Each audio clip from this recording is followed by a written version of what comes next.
Oh, hey, man. Hey, there you are. What's up, dude? Shit. You made a I drink didn't too. know. It must be 9 o'clock. Cheers. It is A nine little bit o'clock. of, Cheers, a brother. little bit of Coke. Oh, I'm doing it's the been same a, thing, whiskey and Coke. it's been a long day. Has it? Well, you got a lot going on, man. I mean, not only are you the OG meme lord, Big Dick Daddy himself, you also run Go Fast Don't Suck. You run now you have your own jersey company, which is still Go Fast Don't Suck, but you're doing a jersey company full time, an accessory company. You're doing a lot. Yeah, we pretty much hate my free time, so I got rid of it. It's working out really well for me, let me tell you. Well, I mean, that's a good thing. No, it's not. It's terrible. It's constantly like, but when new stuff pops up that makes my life easy, like USPSA completely revamping the rules. Thanks, guys. All I right, so I needed that. when I got that email this morning, me and you had already planned this live. And my first thought when that dropped was, "Oh, this is going to be the best fucking episode ever." I was like, oh, I Ever. guess I guess we'll have something to talk about. You know. Yeah. Uh, I guess we'll have a little bit to talk about. So, before we get into that, right? I want to start by saying I have, since I got into shooting, I think one of the first like shooting pages I followed was Go Fast Don't Suck. oh my Partly god. partly because it was so fucking funny. Like Oh your man. memes are fire and they're relevant and they're original, which is awesome. I partly appreciate that, and I partly hate you for being that new to this game. well, we I mean, we I've haven't only been existed for more than a year and a half. It's crazy. I got into this late 2018 and I think I didn't Yeah. start an Instagram because I didn't have any social media really. I didn't have a Facebook, I didn't have an Instagram. I was running an old business full time, so I had no extra time. I wasn't interested in it. And then when I started shooting, people were like, "Oh, you kind of have to have this thing." I was like, "Ugh."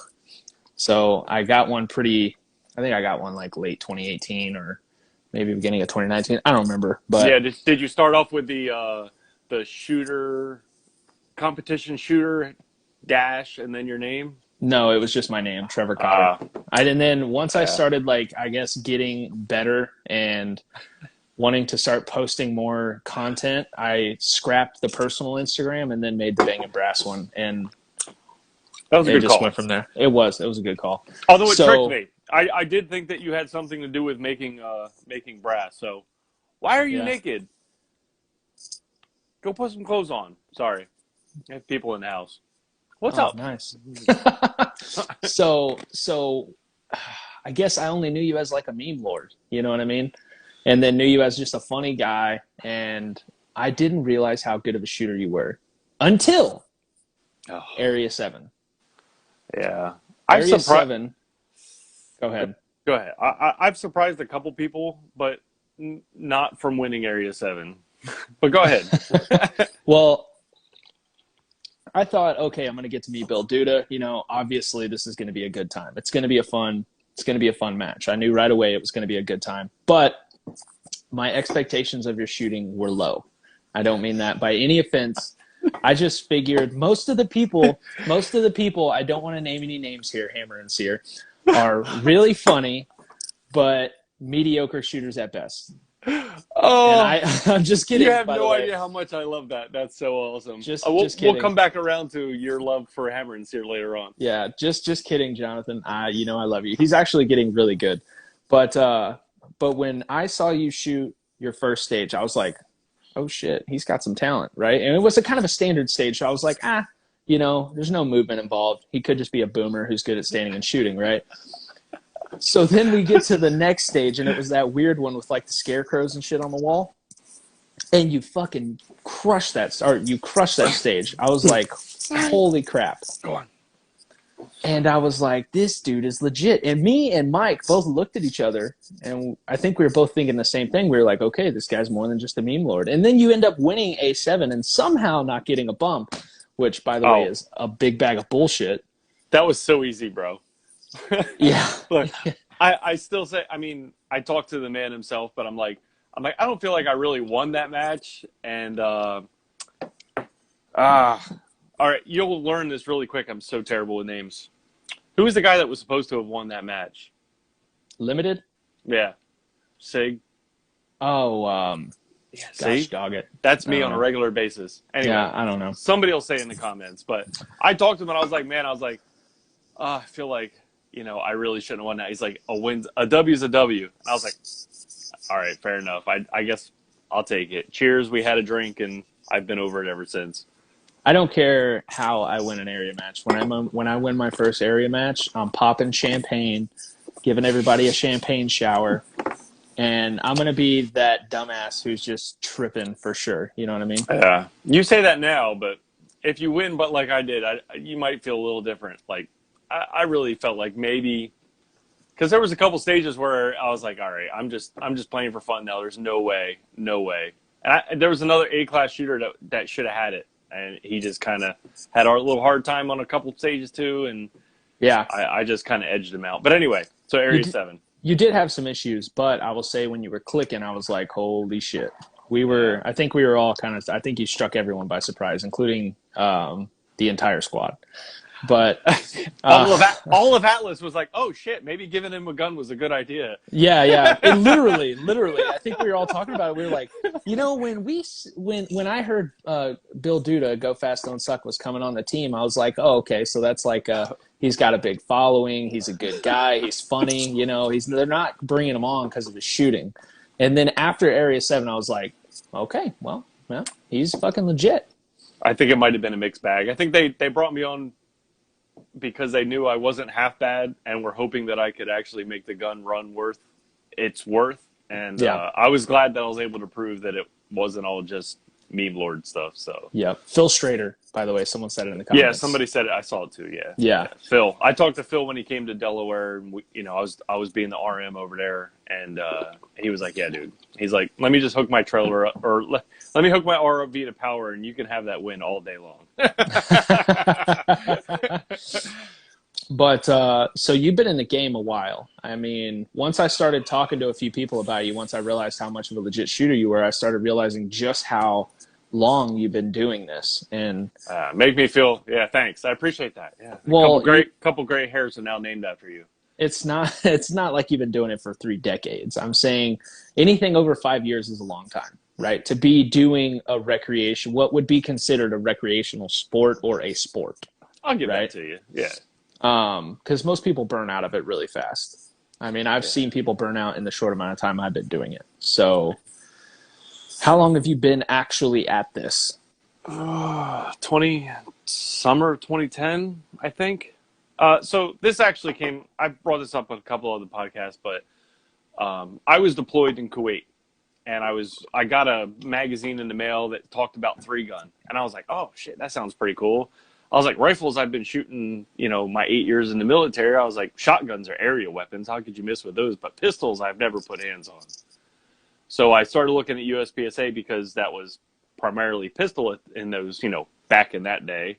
Yeah. And and I actually called the local match director and was like, hey, can I come out to a local match? How is it, what are the rules as far as just showing up and watching go? And he was like, are you calling me from Kuwait? And I said, yeah. And his name's Kenny. He's like, yeah, Kenny, I'm calling you from Kuwait. He was like, all right, that worries me, but it's awesome. But yeah, and he just show up. And I've been playing USPSA ever since. I've yet to go to a 3-gun match. So I've been to 2 3-gun locals. They're fun, but I heard you missed the latest one, or is that this weekend? I'm looking at my pretend watch. No. I did. I was gonna go shoot a 3-gun major. Finally, I was gonna go to the Texas tune-up, but I even borrowed a shotgun from a dude. I even borrowed a Dissident, and got my days mixed up. So I'm on a lot. I'm on last week's episode with Matt Hopkins, and Connor Freiberger's like, man, I wish you could have made it. I'm like, wish I could have made it. And I'm like, oh my God. Yeah. Oh, I missed that thing that I said I was coming to, didn't I? Oops. Yeah. So Devil Dissident says, didn't go full retard and shoot revolver. Hold up. Didn't go full retard and shoot revolver. You're so wrong. This here is a high overall at a level 2 in Alabama for revolver. Thank you very much. Yep. Yeah, I heard that you originally were torching people with a revolver for a few years and then decided to get out of it. That was so much fun, dude. All right, so revolver I was doing production, and I was shooting a Glock. I mean, everybody should own a Glock. Everybody should have one in their house so they can say, "Hey, this is the gun you should never buy." That way, they can show other shooters, you know. Yeah. But I shot a Glock for 3 years, and I was like, "All right, so it's time to graduate from this fucking thing. Everybody else is doing something so much better." And I looked around. I was like, "All right, what divisions can I shoot?" I was like, "Limited." I'm not old enough for limited. I was like, all right, or not limited, single stack. I'm not old enough for single stack. Limited and open, I can't afford, and limited 10 might as well be limited. And I was like, they're all 1911s. Every next division that I would shoot is 1911s. Like revolver. I was like, hold up. If I start shooting 1911s, I'm never going to want to squeeze a revolver trigger ever. So I got it out of my system. My goal was to make master and beat a local buddy of mine who actually started the whole phrase "Go fast, don't suck" with me personally. That would be Mike Danchek. He called me out one time at a stage. He just yelled at me, "Go fast, don't suck." Another revolver shooter at the time, and it totally got in my head and messed me up. And I've turned that into a mantra, like "Go fast, don't suck." Like you can do this stage better than that last person did in the next up division, right? So if I'm shooting production, I'm competing against limited. If I'm shooting revolver, I'm competing against production. If I'm shooting carry optics, I'm really only competing against carry optics. So I picked up a revolver. I shot it for 3 years. I went to nationals, A class, came out as a master with a match bunk. I beat my buddy Mike Danchek there. He'll tell you about it being his shoulder and some surgery stuff and this, that, and the other thing. It sounds a lot like you and Stephen Van when he crushed you at Open Nationals. He's a single stack shooter, beat you with an open gun. Stephen Van. You wouldn't recognize him. He was way down in 35. I don't think I've ever heard of her. He was way down at 35, but he wasn't like 135. Oh, his, yeah. His ammo worked, but Yeah. So this is how that went. Soon as my last stage was fired, that whole entire match, I just plucked it out of my skull and threw it in the trash. I didn't even look at scores. Like when it was all said and done, I didn't find out where I placed until Chase told me my placement so I could go stand in the prize table, and I was half-assed like, what am I going to get for like 112th? Like, oh, thanks for my sticker. I ended up with actually like 500 rounds of 38 Super Comp, which I ended up giving away to Max Leograndis. So, well, you just made Steiner jealous. Like he thought you were his boo. Steiner wasn't even there, so maybe if he wasn't so gay and was there, having kids and shit. How dare he? How dare he? What a loser. Spreading his evil demon seed. Yeah, spreading his evil demon seed. How'd you like that meme I made today? I like all memes. There's very few memes I don't like. Yeah, there's a couple. There's a couple that I'm like, could have tried harder. Not of yours, but of other people. Other meme accounts where I'm like, you started to like ascend, and then I was just like, RKO'd you back down to the bottom. When people leave the image flip tag a watermark in the bottom, or they just screenshot and then leave somebody else's watermark in there completely, I'm like, all right, guys, like you didn't make this. Could have given a little bit of effort, like How hard is it to take out? It might be their meme, but they just kind of took their finger and swiped out, whatever word was there and put the other word that they wanted in its place. So yeah, it's just laziness. Wow. But yeah, so not everybody's making money being mean to people, but cheers. Cheers to you. Because not only, so it all started with a meme account, really, right? I mean, that was the only goal, really. I needed to burn a couple hours a day, and I wanted to be mean to some people, so I started making some memes. So when did you decide to parlay that into a business? I didn't. You all decided for me. You're welcome. I got messages 2 weeks. No, it was like a weekend. I was like, hey, can I buy some stickers and patches with your logo on it? I was like, no, that's not a thing. That's really not a thing. Totally, I would pay you for some. I was like, okay. So I got some stickers and patches, and people paid for them. And an opportunity came up where there was a company called Alpha Girl Sports that was looking to get out, just because of other things that had nothing to do with their product. And I realized that, and I was like, man, I was just coming off of selling another product of mine to Actually, this mug is from the Mississippi Showdown. It was an IDPA match down in Mississippi. I rode. Whoa. Yes, but these guys are awesome. They ran a 2-day match, and they ran 3 different matches, 3 different level 2s in that week. So if you wanted to go to IDPA Nationals, that was a great 2 days to attend because you could hit 3 level 2s, get all your points ready to go. But anyway, so I went down there, had a tough time, but those guys, the Schmeeds, were willing to purchase a product I had at the time. It's Dry Fire Tech was selling Target Shield. They're now called Match Shark. They sell the same product. Covers the target so that you can shoot in the rain without your cardboard targets getting wet. But they bought me out, and I took that money and immediately turned it around and turned it into buying out the other company, Alpha Gorilla Sports. And which was a big move. So people, I don't know how to explain it to just like everybody, but I didn't want that company because I wanted to compete with, say, Techwear, right? Yeah. There's a couple companies out there that have been making jerseys forever. I wanted to do a jersey company. I ran matches. Like, I started off in, I think it was 2015. I ran the Virginia, Maryland section match, level 2, and then I ran Area 8 for 3 years, and I had a blast doing it.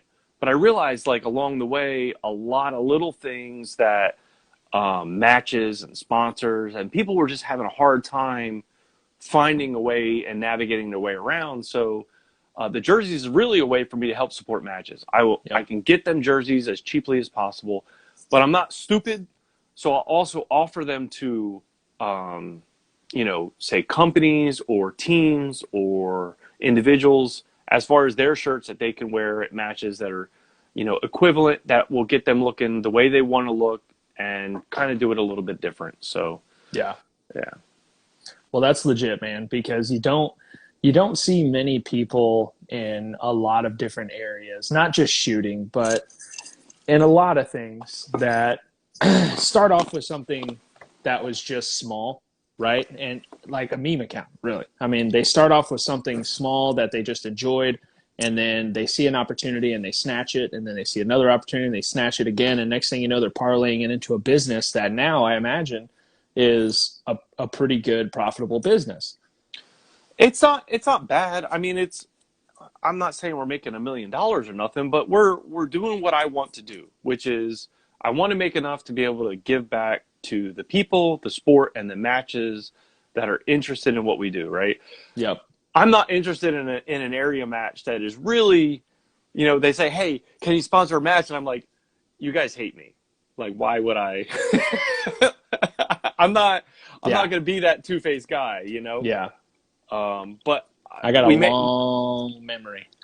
I got enough people where I'm like, hey, this section match or this IDPA match or this, Steel Challenge match, or like, hey, can you do something for us? I'm like, absolutely. I got something down to Florida. I've got some new stuff coming in. I've got some new designs I'm working on, and I just mail them out. I actually went ahead and bought a wide format printer so I can do all kinds of stuff. And I mean, this is like, all right, whatever. I've been drinking before this, but we've got 2 of us. Well, you got to get ready for a live stream, otherwise you don't know what to say, right? Yeah. But like, I've got some some companies that sponsor a lot of matches, and I was like, listen, I know you guys are spending a fortune on banners. Mm-hmm. I was like, you're paying upwards of $40 for a 3x2 foot banner or a 4x3 foot banner. You're sending it out, and you're just praying that the match is like, hey, can I send this back to you, right? Yeah. So we do a thing where we're doing match banners. I'm sending them out as cheaply as I can.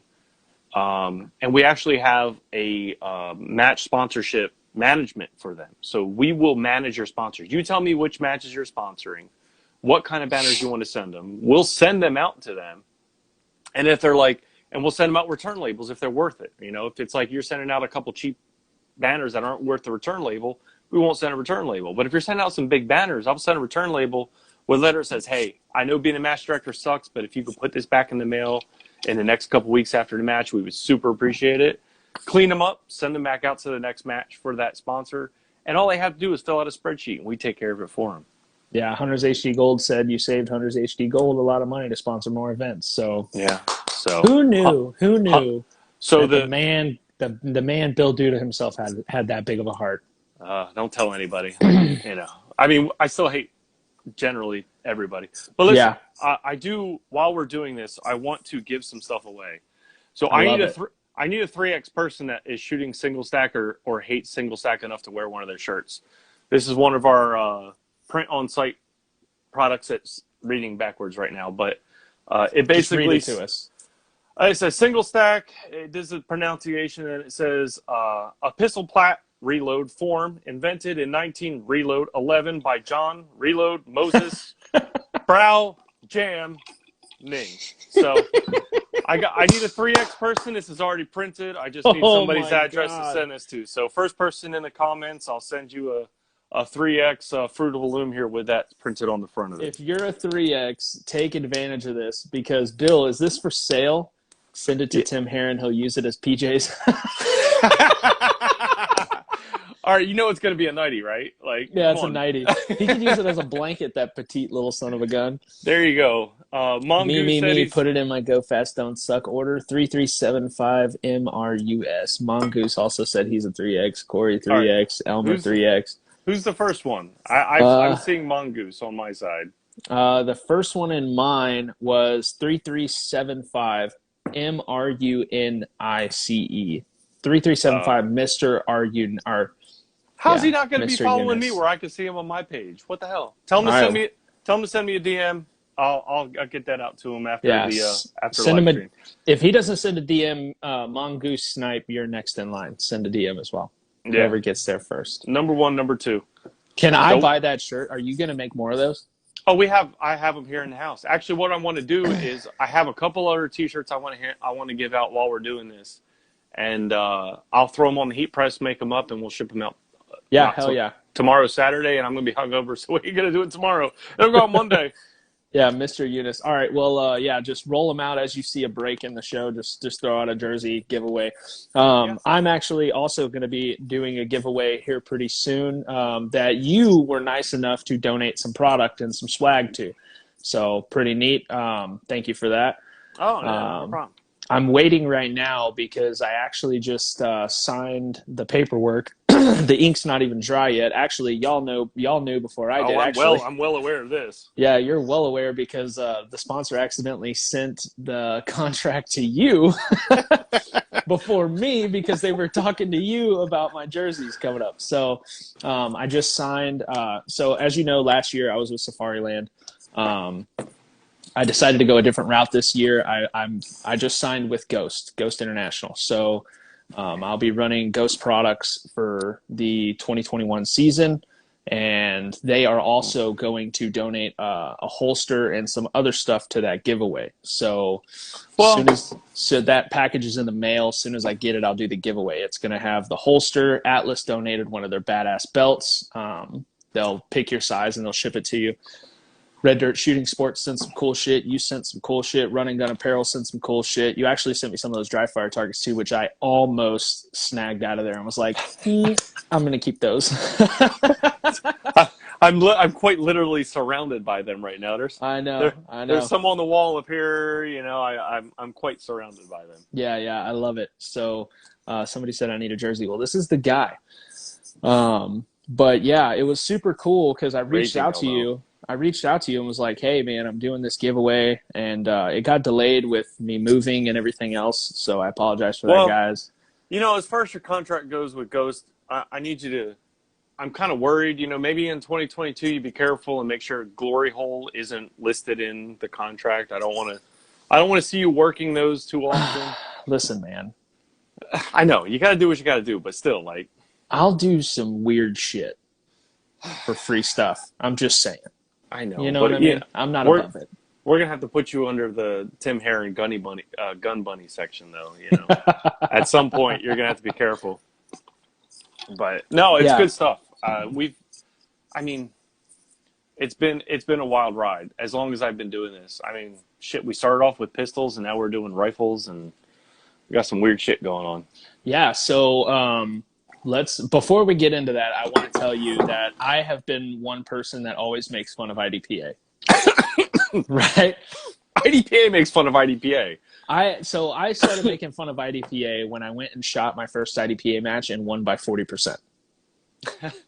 And I was like, so you didn't have any points down.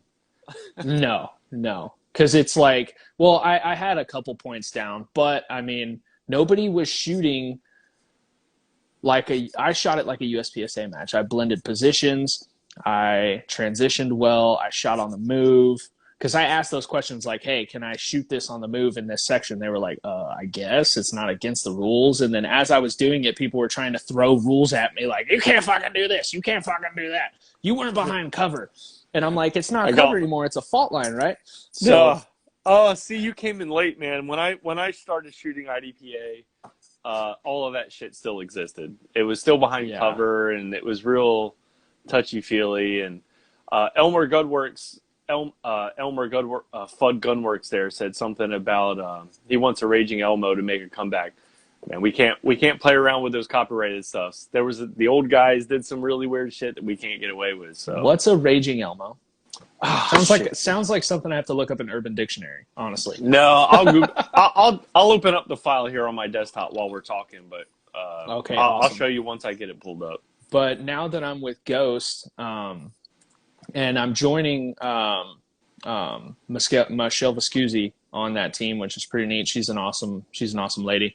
But they were like, hey, we've got a slot for IDPA Nationals that we haven't filled yet. Do you want it? And I was like, sure, why not? But then they were like, oh, well, you have to have points to qualify, blah, blah, blah. So now I got to somehow figure out how to shoot an IDPA match this year. No, that's not new. That's not new. That's new to you. That's not new. It's new to me. I know. It's all new to me. So now I got to go shoot an IDPA major in order to get points so I can qualify for the slot, what have you. So I'm going to be shooting some IDPA this year.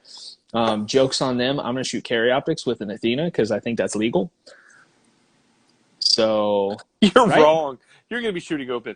Anyway, I'm basically shooting open. This is the Flaming Elmo jersey. This is when Go Fast Don't Suck first started off. Oh my God! Can I get one of those still? No.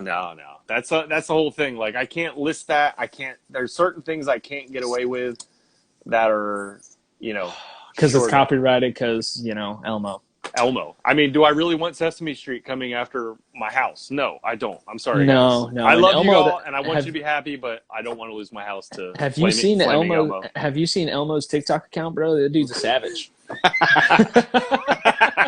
He's fucking people up on the regular. I love it. Yeah, there's certain people that got one before before we took over and kind of. Kevin Garros said he got one. He did. Garosby's got one. Pretty much anybody that was a friend of the original owner of Jesus Alpha Gorilla. Yeah, that one. Yeah. They've got ones. Okay, well, yeah. Somebody just said Elmo Fredworks says you can't sell it. So what we could do is you could just gift it to me. Oh yeah, there you go. Yeah. And I will get that. I'll send you something in exchange. It's just a friendly back and forth. Container full of primers that never ended up going through. Yeah. That one. So. But for ATF and customs purposes, that container never made it to here. What container? That's not even the first container I've heard about. So yeah. Wait, I don't know what you're talking about. Yeah, there's so many containers. Yeah, I want to see Charlie Mike No Shoot on a shirt. It's fair use if it's not for profit. True that. Can't copyright it if it wasn't for sale. So Charlie Mike No Shoot. There was another one that I wanted to do that was like sandbagger, but I wanted to do like where it was a classifier looking thing, but it had you shooting the no shoot a bunch of times. And there was somebody that already had patches made, so I was like, all right, I'm not gonna steal that guy's shit and kind of run away with it. That gets questionable, man. I mean, you'd be surprised how many things are already gobbled up in copyright. Yeah. Well, it's just being honest too. It sucks. Yeah. Like if I was such a bigger douchebag, I could just try to run away with it until somebody sends me a cease and desist, and then I would stop. But no. Yeah, try and play it the right way. What was that? The Make Ready podcast? Well, they're not that anymore. Yeah. What are you talking about? No, I love. Oh, hold up. I think I got. Oh, somebody asked about my PCC. No, you have a PCC. This is blasphemy. That's technically a pistol. I haven't figured out how to get it to work yet. Typically, you put these bullet thingies in it, and then Is that? I mean, I keep jamming it. I don't know if they didn't mill it right or if I've got the wrong size, but I keep jamming it in there. Oh my god, that is the greatest thing ever. I hope I'm clipping that and making it a meme. I thought about spitting on it, but I don't want that to be on live stream. So.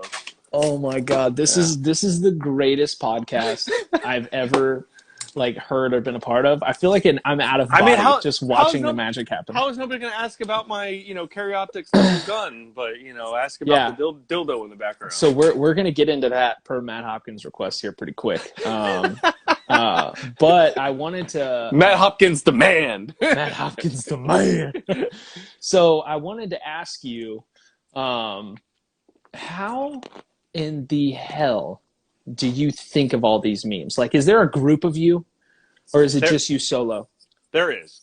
So it started off, I'd have to go way, way back, but it started off with a heart rate thing where it was, make ready and the heart rate is even and it's stand by and everything gets kind of a little bit crazy. And then it was like the buzzer goes off and the heart rate's all over the place, right?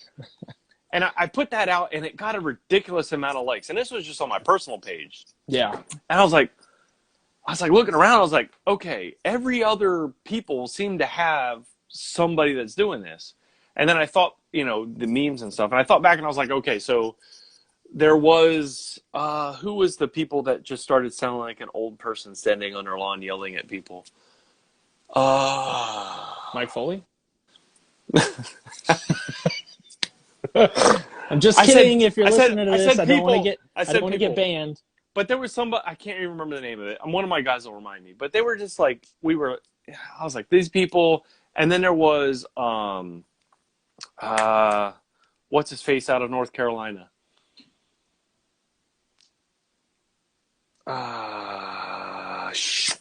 While you're thinking of it, I want to say, because a lot of people are going to be listening to this podcast, earlier when he was talking about his PCC, he was saying he doesn't know how to load it. For visual effect, he was trying to put a dildo in the magwell. So if you want to see that version of this, just go to my YouTube, Bangin Brass, and watch it live, because it was incredible. Anywho, I couldn't get it to fit, even if I spit on it. I typically don't have that problem. It just falls right in. So... Well, throwing hot dogs down hallways. But yeah, anyway. Exactly. You ever tried to park a bicycle in an airplane hangar? There was a couple people that were trying to do this, and they would fall through one thing or the other. And I kind of caught on that it seemed like they were falling through because they would mess with people that didn't want to be messed with, so they would make anti-accounts. Yeah. Or they would kind of lead off into your kind of political or other nonsense. And it wasn't staying specific to the sport. Really. It's specific to the sport. The people that are you're following or the people you want to pay attention to. People. So that's what we did. So we concentrate on, the sports that we all love, right? IDPA, fuck you guys. We got IDPA followers. IDPA, USPSA, IPSC, and SEAL Challenge. Those IDPA are the sports. shooters know how to work cellular devices? They got flip phones. They go home and check it on their kids' internet. I gotta hit the big buttons. We got those are our primary following, and then we got some multi-gun, some 3-gun people. So we'll see what happens with that. But we haven't really concentrated so much because we're not big fans of PCC anyway. Yeah, I won't go back on it, but I'll probably end up with a classification at some point.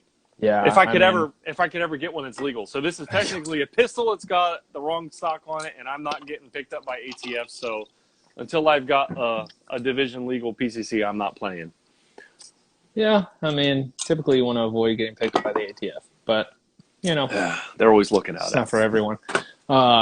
So with that, y'all have stayed all the way relevant with issues, because I typically find out news in the shooting world from your account.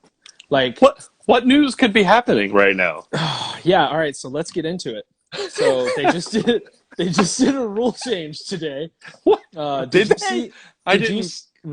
you see the story I posted of my buddy Taylor where he had the mullet and the hat and his gun all the way in the front that I posted on my story today? If you didn't, go look at it. It's hilarious. Everybody's got it all. So let's get into it. Give me your thoughts. All right. So it's kind of like I get why it's being done, right? So if you look at the amount of Timmies that are out there with new guns that want to play something other than going and punching holes in paper, Yep. right? It totally makes sense. Timmies, for you who don't know, are tactical fanboys of gear, right? So they're like, they got to have all the best tactical shit, and they're your typical. I didn't serve in the military. You said best. It just has to exist as kind of tactical gear. Yeah. Just kind of. It doesn't have to be the best. Just something swaggy. But it's your typical like, oh, I'm a badass range bro, but I didn't serve in the military because I'd have punched my drill sergeant type ish people, right? That's a Timmy. So continue. But anyway, so I get why they did it. The Timmies are huge. They're like multiple, say 7, 10 times the amount of people that actually play USPSA in general. So drawing that crowd that just bought a bunch of firearms and are hard trying to find ammo, giving them something to do, I totally get it. Yeah. Congratulations. That's totally the right thing to do as far as, an organization and trying to grow a sport goes. It's a smart business move. It is. As far as the people that love the sport, that are life members because of what the sport currently is, it kind of sucks. And we're all like, fuck. Yeah. Like, I'm going to have to go buy another plate carrier just to dress up for USPSA. In the fall, I think. I don't know all of what's going on. I have to stuff some of them rogue plates in there or something. I don't know. Yeah, yeah. I'm of the thought process of I get why they did it. Part of me wants to be like, what the fuck? But part of me wants to go... No, all of me is what the fuck. The rest of it is kind of understands. So I would say only part of me says what the fuck, only because there's a lot of things that I want and I personally think would make this sport better and would bring it into the modern century, right? I know what you're saying. Why don't you just say Carry Optics 2011 and get done with it? No, not Carry Optics 2011. I think, honestly, there's an efficient way to monetize this sport and make it an actual sport by legitimizing it with streaming services and a paywall and bring in bigger, more attractive sponsors, pay the shooters. Yeah, right? All the stuff that just goes all the way against everything. If 2021 wasn't such a hard-on for ammo and people saying they're not going to half the matches they went to last year, and I'm not talking about the major players. I'm talking about the A and B and masterclass people that have been shooting the sport for 10 years that are like, I'm just not going to be able to go to the matches I went last year. That's the majority of the sport. Yep. If it wasn't for them, you would kind of love what was going to happen in 2021. But I'm going to have to push some things back to 22. So all right, just so you know, I would love to be a part of that. So keep me in mind. I'll help you out any way I can. I've already got you in mind. Don't worry. The only thing holding me back from having a conversation to you was the fact that I just decided to pay off one of my partners instead. So 2021 I didn't think was going to be all of what I wanted it to be. So I paid off one of my partners, and that'll kind of loosen me up for 22 anyway. Sweet. Well, I've got a lot of big things in mind. We need to talk after this because I've already got a lot of big people on board with this. It'll be pretty legit. Is that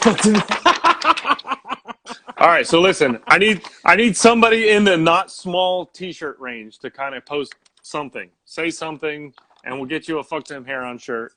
Unless it's Lady Tim Heron, then it's probably inappropriate for me to tell you to fuck her. So. Right XL. For those of you that have not seen Lady Tim Heron, you need to go find the Fuck Tim Heron group. Poor Tim. All right, at least it sounds like Schaefer wants in on it. Yeah. Schaefer, post your shirt size. If it's a medium, you're not getting it because it's not going to look good. But anyway, there's an actual group called Fuck Tim Heron. There's a whole group, dude, and all we Invite do me is to it. Every chance we get, we bash on Tim. Now, for those that don't know where the Fuck Tim Heron thing came from, it was Tim was being large. Okay, all right, you're getting a large whatever color I pull out of here. So Tim Heron had done something with some dude, and he got butthurt, and he had posted something on social media about, this guy's such a dirtbag. He said he was going to do this. Oh, Schaefer, send me your mailing address.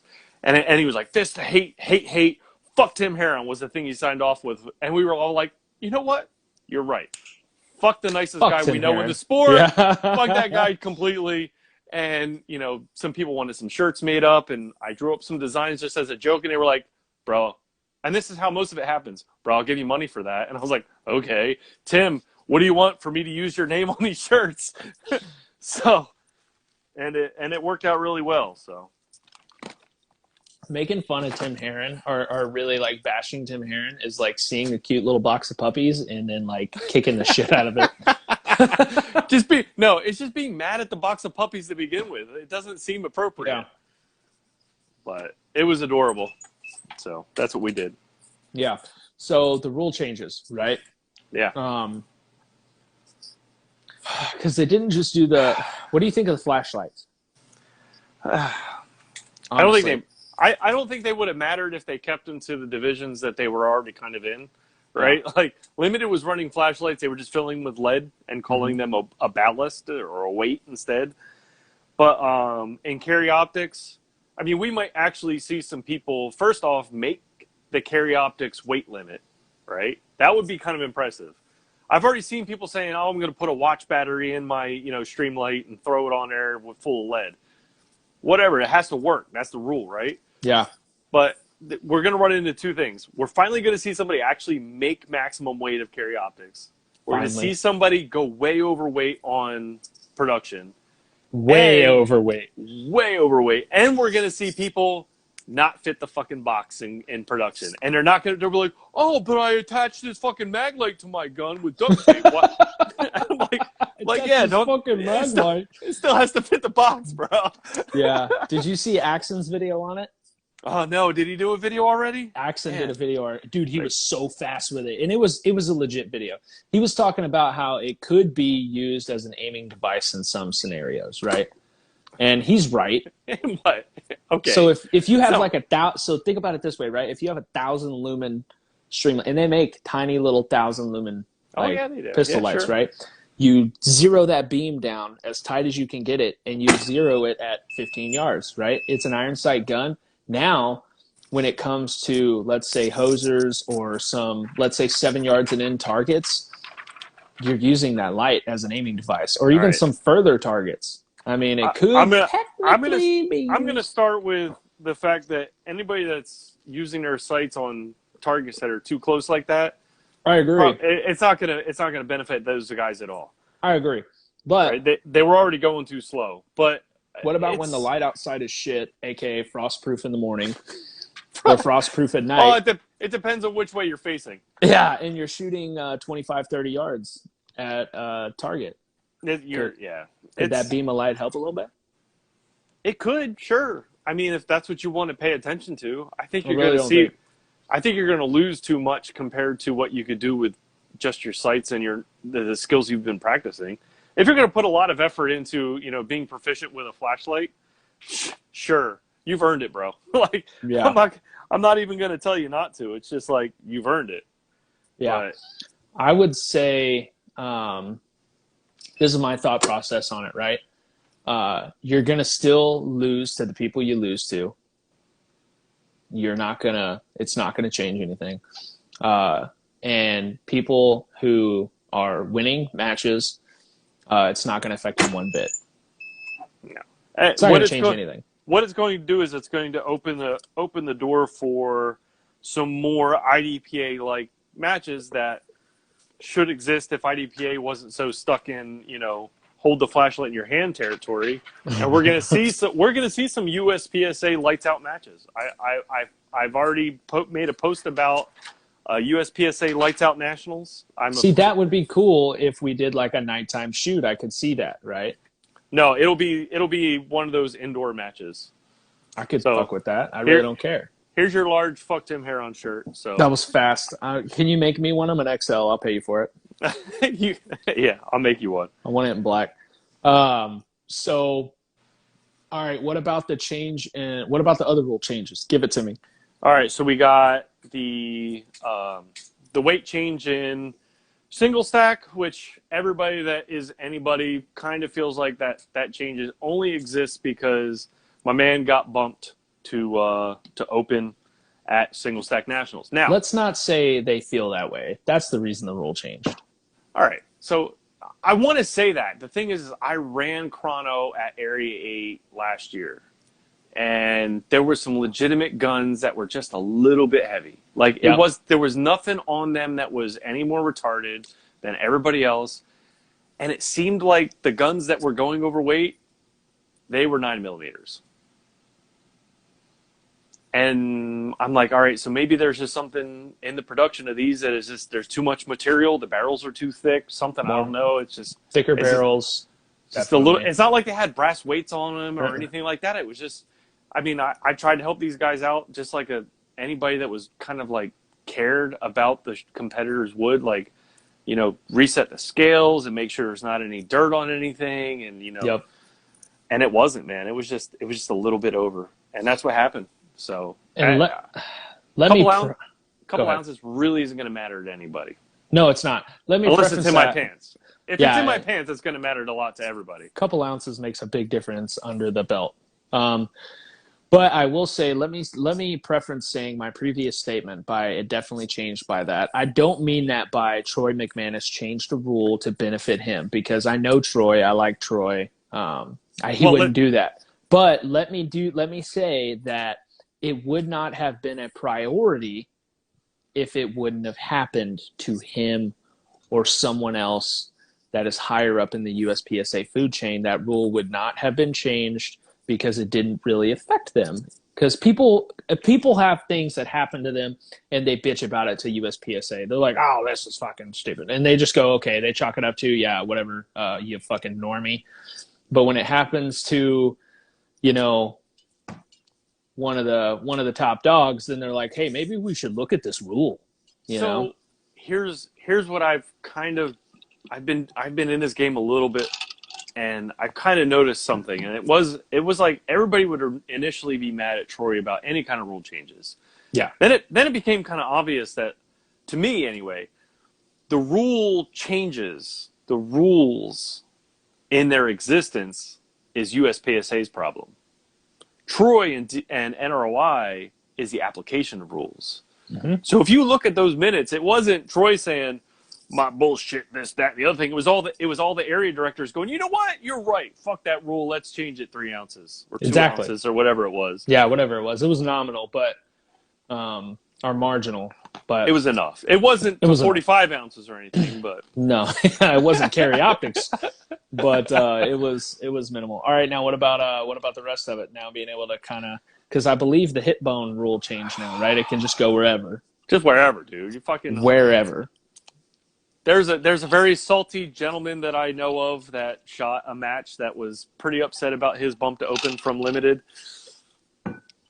This probably has very little to do with him and more to do with the general culture of wanting to be able to draw from appendix for the people that carry concealed or tactical Timmies and all that crowd. But man, now you can throw a mag in your mouth and not get bumped open. I love it. I love it. Unless there's a new rule added to the rule set that wasn't part of the update. As far as I know, you could take a mag off the table, throw it in your mouth in any division and still be okay. That is correct.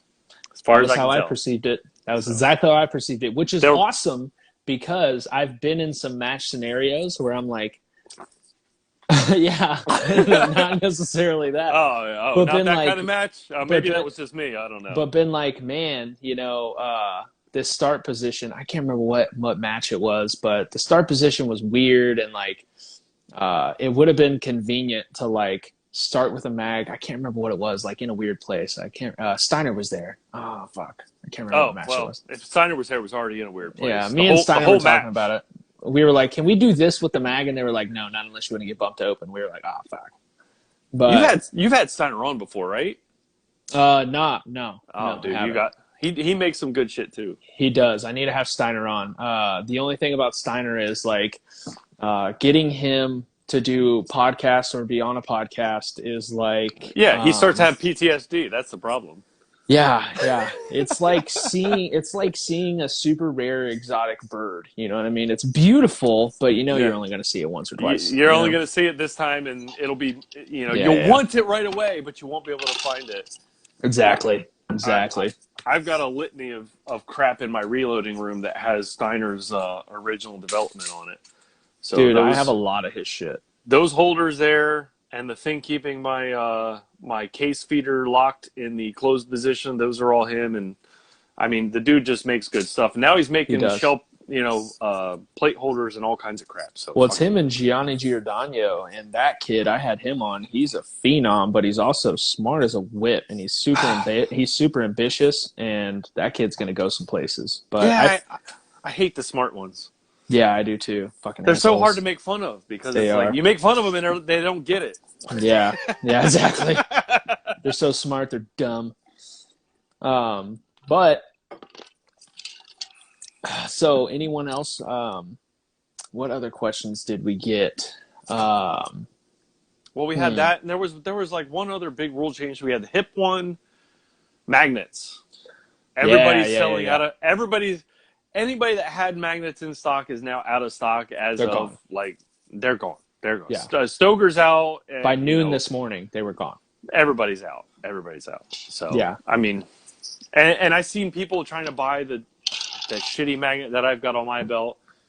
Man, IPSC runs magnets. IPSC is allowed to have magnets in all their divisions. So I remember I started off running matches or like participating as a volunteer in matches. I didn't even pay for a section or area championship until Revolver Nationals. I mean, I would always just kind of volunteer, show up. Even this shirt I'm wearing here is from Alabama, that freaking Revolver one I won. Yep.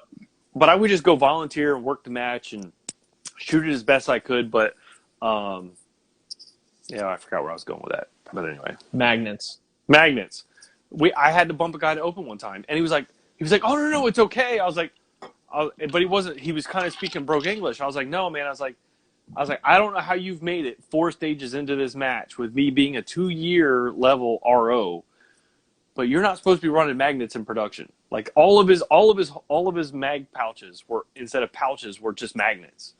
And I was like, bro, you can't run it like that. You're going to get a bump to open. Which I think is a stupid rule anyway, because here's the thing. Open runs magnets, right? You know what I use my magnet for? My make-ready mag. And when I unload and show clear, I unload, snap it on the magnet, and go, right? Well, or if I'm doing a table start where I have to stow a mag and load a mag, that's really the only time a magnet comes in super handy. And even then, it's a couple tenths of a second? It's a nonsensical rule. It is. I got you. I think it seems like you watch and it's like little marches down the road all the way to IPSC. We're just kind of making these little steps. Yeah. The day that they say, hey, no more head targets, I'm going to like, that told you. Yeah. Which I wouldn't totally be against. I mean, it would be nice to have just one target. You've never been a match director. True. So having the ability to add that little bit of extra complexity to a stage is nice. It really is. I can see that. Making it a headshot or making it, A box, or there's a difference.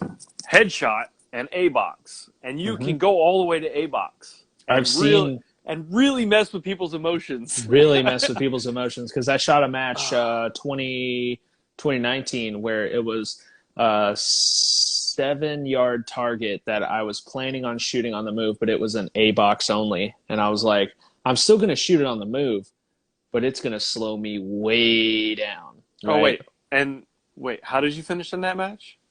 I think I won that match, actually. Damn it. I hate you for having won that match. Yeah. Anything other than winning would have been like, well, you could have beat open but you were shooting open, you dirtbag. I was shooting limited at the time. Well, okay, so you didn't win the match, you won your division. No, I won the match. Fuck. Can't even give me a little bit. Okay, anyway. But I did lose while I was shooting limited. I did lose to a single stack shooter. It was a local match, but I SC68, you can shut your damn mouth. Ain't nobody cutting no damn IPSC SC target in half. What the hell? yeah, I lost to a single stack shooter who shall remain nameless. Totally my fault. I may or may not have forgot to load my mags. I was helping. All right, James Cantrell. Well, listen. Local IDPA shooter that just did the same damn thing. Well, listen. I was. I can't remember what happened, but like we were super short on people, and we were like having some issues with some stages. So I like shot and then ran to another stage to help fix some shit, and then ran back, and I was up to shoot. So I just grabbed my shit and went, and realized I had maybe 11 rounds on me for a 32 round stage. So I was like. Was it setting most of the stages at Area 7 before you finally got tired and started to perform poorly? I'm just asking. Resetting most of the stages at Area 7? What are you talking about? Oh, dude. Oh, I was so burned out at Area 7. Oh, yeah. You were doing a lot of resetting, bro. Man, I think I won't show up to major matches as just a shooter with a tape gun ever again. I stopped bringing tape guns after my third one got stolen. I've never had anything stolen. It's just man. I've had 3 tape guns get stolen in 2 years. Jesus. Maybe people just don't like you and they want to take your shit. Probably. One at 2019 Nationals, one at 2020 Nationals, and one at a local. And I know who stole the one at the local. I won't point him out, but just know that now I do not. Every time I see that guy, I just know for a fact he's a dirtbag. Like, I didn't really say anything because I didn't want to be that guy who's like, I know you stole my tape gun, you piece of shit, because he's never going to admit to it, and I'm not going to get the tape gun back. So just in my head, I know if that guy says something, I'm just like, you're a dirtbag, get out of my face. That's the difference between us, is I would have told him he's a dirtbag. I know why he's a dirtbag. I'm just hoping like at one point he takes like a ricochet to the throat, and I've got to be the one to like put pressure, and I'm just like, I just lean in real slow, and I'm like, remember that time you stole my tape gun? And then I let it go, and I just let his carotid just. All right. For everybody watching, I've disliked a lot of people. I've never wanted him to catch a freaking ricochet. I'm kidding. He's all on his own, yeah. I'm kidding. All right, so T-shirt-wise, I've got a dumpster fire stage plan. That is also – I want that one too. Yeah, well, you can't have it. It's for whoever makes a comment. I mean, you can have it. You just got to give me money. No, I'm going to pay for it. That's what I'm saying. So, 3-gun Kinsey said large. She was the first one that online. woman. She got me worked up one time, and not in the good way. Uh-oh, what happened? Oh, my God. I was we were at a SHOT Show, and she done grabbed my phone and ran off with my phone like, hee. I was like, you know what? I can't take this right now. I'm stressed out, been here on the floor for days, but I will send you this shirt. See, oh, she even said SHOT Show. I remember, yeah, she knows. She knows where it was. I deleted the video because I was even angry at the video's existence. We have all right, Kenzie. Now you gotta tell everybody on Instagram what your shirt size is. She said large already. Connor Freiberger said we have a guy, Jared Halbert, who took a drag to the scrotum. Oh. Ouch, bro. Oh. Yeah, well, Delaware State's not going to happen again. Sorry, guys. I'm not getting into that drama on this, but yeah, we're not. Delaware State's not happening. No, it's not happening. Okay. Well, now I'm curious. Well, your curiosity can be anyway, I can't words. See, this is why I make memes, so I don't have to talk to people. But we'll talk about it after this. No, so Delaware State's not happening because there was a falling out with the club. We'll just say that. That's fine. And it wasn't the whole club, but there was individuals in there that was making life difficult, and it just wasn't worth doing. So the Gat Man said my nips got hard when I met Go Fast at SHOT. They did. I remember that. That was that guy? Oh, my God. Well, just so you know, Gat Man, my nips got hard when I met you. I don't know if you remember me, but I just happened to be walking by you while you and your wife were at a table talking to the dude from Black Rifle. I can't remember his name. He's damn it. Anyway, you were talking to one of the guys from Black Rifle. He's like a little bit shorter than me, brown hair, super funny. Dates that one chick who's also super famous. I can't remember. I can't keep all the names together, but I just was like, I know you. Nice to meet you. This is who I am. And you were just kind of like, oh, cool, man. Thanks. And it was a polite way to be like, you're bothering the fuck out of me. Go away. But then you just It's like, I was like, who are okay, you? I get You the don't have hint. enough gray hair for me to know what your name is. So No. I'm kidding. Eli, yeah, see, he remembers perfectly. No, he was super nice, him and his wife, which, by the way, I know you're with Staccato. We still need to talk about your wife Dick possibly Slap? shooting, the greatest 2011 on Earth. He's with Dick Um, Slap? yeah. No, he was super nice. That went away. Staccato, when they first said their name was Staccato, you could go on Urban Dictionary and find Staccato as labeled as Dick Slap. And I went on there like a few months back looking for that to make fun of him. I couldn't find it. Damn it. That would have been funny. Yeah, no, Yeah. him and his wife were super nice people, and Eli was really nice. I was impressed because you see a lot of people who are like he's Instagram famous, right? I mean, we can just say him and his wife are like some of the biggest people in shooting as far as Instagram clout goes, right? And they seem super dope. But you see people who look that way on Instagram, and then you meet them in person, you're like, oh, this person's a cock, right?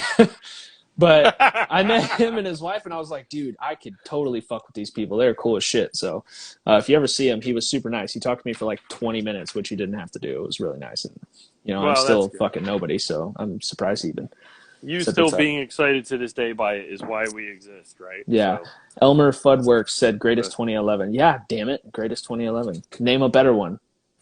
do I have to? Not you. Oh, okay. All right. I won't. I can't say Infinity. Infinity? Exactly. I don't know. I'm running some guns now that I'm very happy with, so I have no complaints. Somebody said Mike Foley invested in Bravo Concealment 2 days before the rule change with a bunch of exclamation points. If that is true, all right, that sounds a lot like bullshit. So it sounds like bullshit. It really does. But it doesn't sound unfathomably impossible. And if that is true, that is a conflict of interest, and he should immediately be terminated. Personally, my thoughts on it. I come from a business background. Okay, so first off, your hate for certain things has been established to the point where I even had a message today from somebody that called you. Let me see if I can look it up. I'm looking it up right now. That's the only reason I'm not looking at you. Let's see. They called you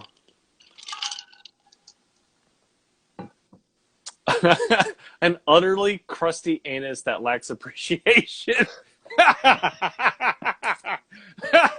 I was like, and I told this person, I was like, I'm totally using that. I'm not going to call you out because I'm not that person, but that's the military in me. If they want to find out who you are, they'll have to learn on their own. But oh man, well, all I can say is say it to my fucking face. Crusty anus is a new one for me, though. I mean, I've had a bag of dicks. I've had yeah. But I'm cool with it. But whoever said it, I bet doesn't have the fucking balls to tell me to my face. That person definitely does not have balls. But exactly. Anyway, or all right, well, they don't have the spine to say it's my it's face. okay. No, balls is okay. Balls works just fine. But anyhow, but yeah, I mean, if it is true, I mean that is a conflict of interest. Can we agree? It's a nonprofit organization. It's a business. You can't do business that way. If you see a rule change coming, you can't invest in a company that is going to benefit from the rule change and then reap the benefits. That is a conflict of interest. That's how that works. I like Mike Foley. no, you don't. No, I really do. I do like him. Like as a person, but not as like the person that runs USPSA. No, I really do. I like him as a person. As a president, I don't think he's done a bad job. I just think he doesn't take constructive criticism well, and he doesn't take Wait, we haven't been banned yet, so. Yeah, he doesn't take constructive criticism well, and he doesn't care about furthering the sport. All he cares about is keeping it in the same realm and just changing a few things to make it more profitable. What company was this that we got talked about? Black Rifle? What? What company was it you talked about that they said that he invested in? Oh, hold on. Bravo Concealment. If that is true, it might be bullshit. It may just be Low Class Life trying to bullshit it. He is a meme account. Well, let's look up Bravo Concealment stock. I think they're a private company, so it won't even matter anymore. Oh, he's definitely bullshitting because he said, "Trust me, guys, I'd never tell a lie." Yeah, it's totally bullshit. It's totally bullshit. Bravo Consumer, it's a private company. They're not publicly traded. Yeah, It's not they're a not. problem. Yeah, you can't invest in anybody. That's what I'm saying. Free. Somebody said, "Free my man Ryan Flowers." I'm not gonna say the actual word that they said, but Ryan, yeah, Ryan ain't getting freed. Ryan. oh man, You know, I sent that dude some messages after the whole thing got released, and I was like, bro, what are you gonna do? I was like, are you gonna shoot some IDPA or something? He's like, it sounded to me in my conversation with him that he wasn't even. He's like, you know what? It sounded like he got burned to the point for himself, from the way his view was, that he got burned. He doesn't even want to deal with these people anymore. He was just going to find something else to do. So yeah. I don't know that that's true. I've seen him posting some things, some here and there, but it hasn't been like it was. So. And then now he's saying Mike Foley bought out Ryan Flowers' Surefire sales. And the Gap Man said, "Jamie, pull up the facts." Joe Rogan. Surefire, man. Surefire is definitely in a Nationals sponsorship. Oh, there'll be a national sponsorship for sure. But I mean, here's the thing. I don't know really all the facts with the Ryan Flowers thing, so I can't make a judgment back and forth. But I'll say he did a lot for the sport. He did a lot for, a lot of people. He seemed like a good guy. I don't know the facts, Yeah. But, well, I can add conjecture, but I'm not going to. There's more than conjecture, but I've had people come to me about different situations. This and other situations that were like, so this is what happened. And this is where I've taken Go Fast, Don't Suck and kind of made it so that it doesn't exist in that world of the anonymous meme lords, right? You see these comments and these posts from these guys that are anonymous. yeah. You don't know who they are. You'll never find out who they are. Like, they just kind of post some stuff. You can't go to a website. You can't go to their Facebook page and figure out who they are, right? Ballless. That's not true for me. All of our information exists in public forums somewhere. Yeah, and exactly. it's either on my website and Facebook, Instagram. It all exists somewhere. But they don't have that accountability. So I'm not going to go to the level of somebody will feed me information and be like, I know this is exactly what's going to be coming down the road because this person did exactly these things. And I'm like, thanks. I can't use it, but thanks. Yeah. It's like, man, I get fed some stuff that I just don't want to know. And there was a time that I was oblivious to this. There was years, dude. Almost, I want to say like 8 years of playing in this game and being oblivious to all of the underlying political nonsense, personnel nonsense, ROs being dirtbags nonsense. Not having any clue, just being, la la la, I shoot my gun, Yep. I run the timer, and then I go home and I'm happy with my performance. And nowadays it's like, man, I know about so much nonsense. There's my boy Kevin McPhee. He was an area director for Area 8. I ran matches for him for 2 years for Area 8. I ran the Area 8 match for him for 2 years. And man, I've just seen so much stuff come down and kill a guy that wanted to help make this sport better. And I can't talk about like the stuff I know as like, I know that a lot of people know that area directors get burned out from just being an area director. It's a lot, dude. And what is it you were talking to? Was it it's Area 3 that is now that you just talked to? Your last Area 3 of Matt Hopkins, right? So Hopkins now doing Area 3, and then he's looking the head guy, and that would be cool. I don't know if I know where I'm at now with the guy that I'm with. Is if Matt can take a joke, I think we'll probably get along. Yeah, Matt can take a joke. Matt's a good guy. Matt's going to run a legitimate area match, though. That's the difference, Well, he's going to run an area match that is a little less dildos hanging from the sky. Legitimate area match was a dick move because I liked Area 3. I would say more traditional area match because right, I'll give you that. Yeah, a more traditional area match. There's a difference. The area matches I ran, my initial thing was involve the core people and have them help me develop the stages, right? Like, what should we do for stages and this and that and the other thing? I wanted to do like a ridiculous amount of round counts that were like, hold up, bro, just calm your tits. Let's do something a little less retarded. Yeah. And then we got some short courses, we got some medium courses in there. I was honestly, I've never been to an IPSC style match, and I technically have never finished one either. But Area 8 run this year was a more IPSC quantity match as far as which stages did, the quantity of stages for short, medium, and long courses. That was a week And pour. You want to see? I'm kidding. I mean, my mug is only so full, so I know, you only saw the end of it. So. Mine's almost out, so I might have to take you to the bar here in a second. Well, that's your fault. Somebody just asked what I was drinking. Oh, the Gat Man asked what I was drinking. I'm assuming you're not talking about my whiskey and Coke or my bourbon and Coke, but this is like a Jesus. milk. It's like a milk tea with coffee boba that I got at dinner. We went to this. Boba?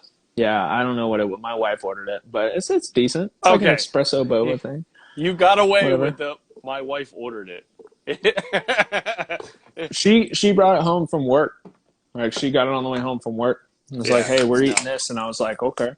It was your level of ignorance that made it okay. Like, if you were like, oh, no, I totally ordered this milk boba. It's good for you. It's got the essential oils you need. I've been like, bro, you need to take a little less of the oil in your beard and carry on. So I don't oil my beard. Yeah, not anymore. Now that all your oil's in your boba. Yeah, right. I can't grow a beard all the way, so I'm a little bitter about it, to be honest. Well, yeah. I don't know. I don't know what to tell you about that.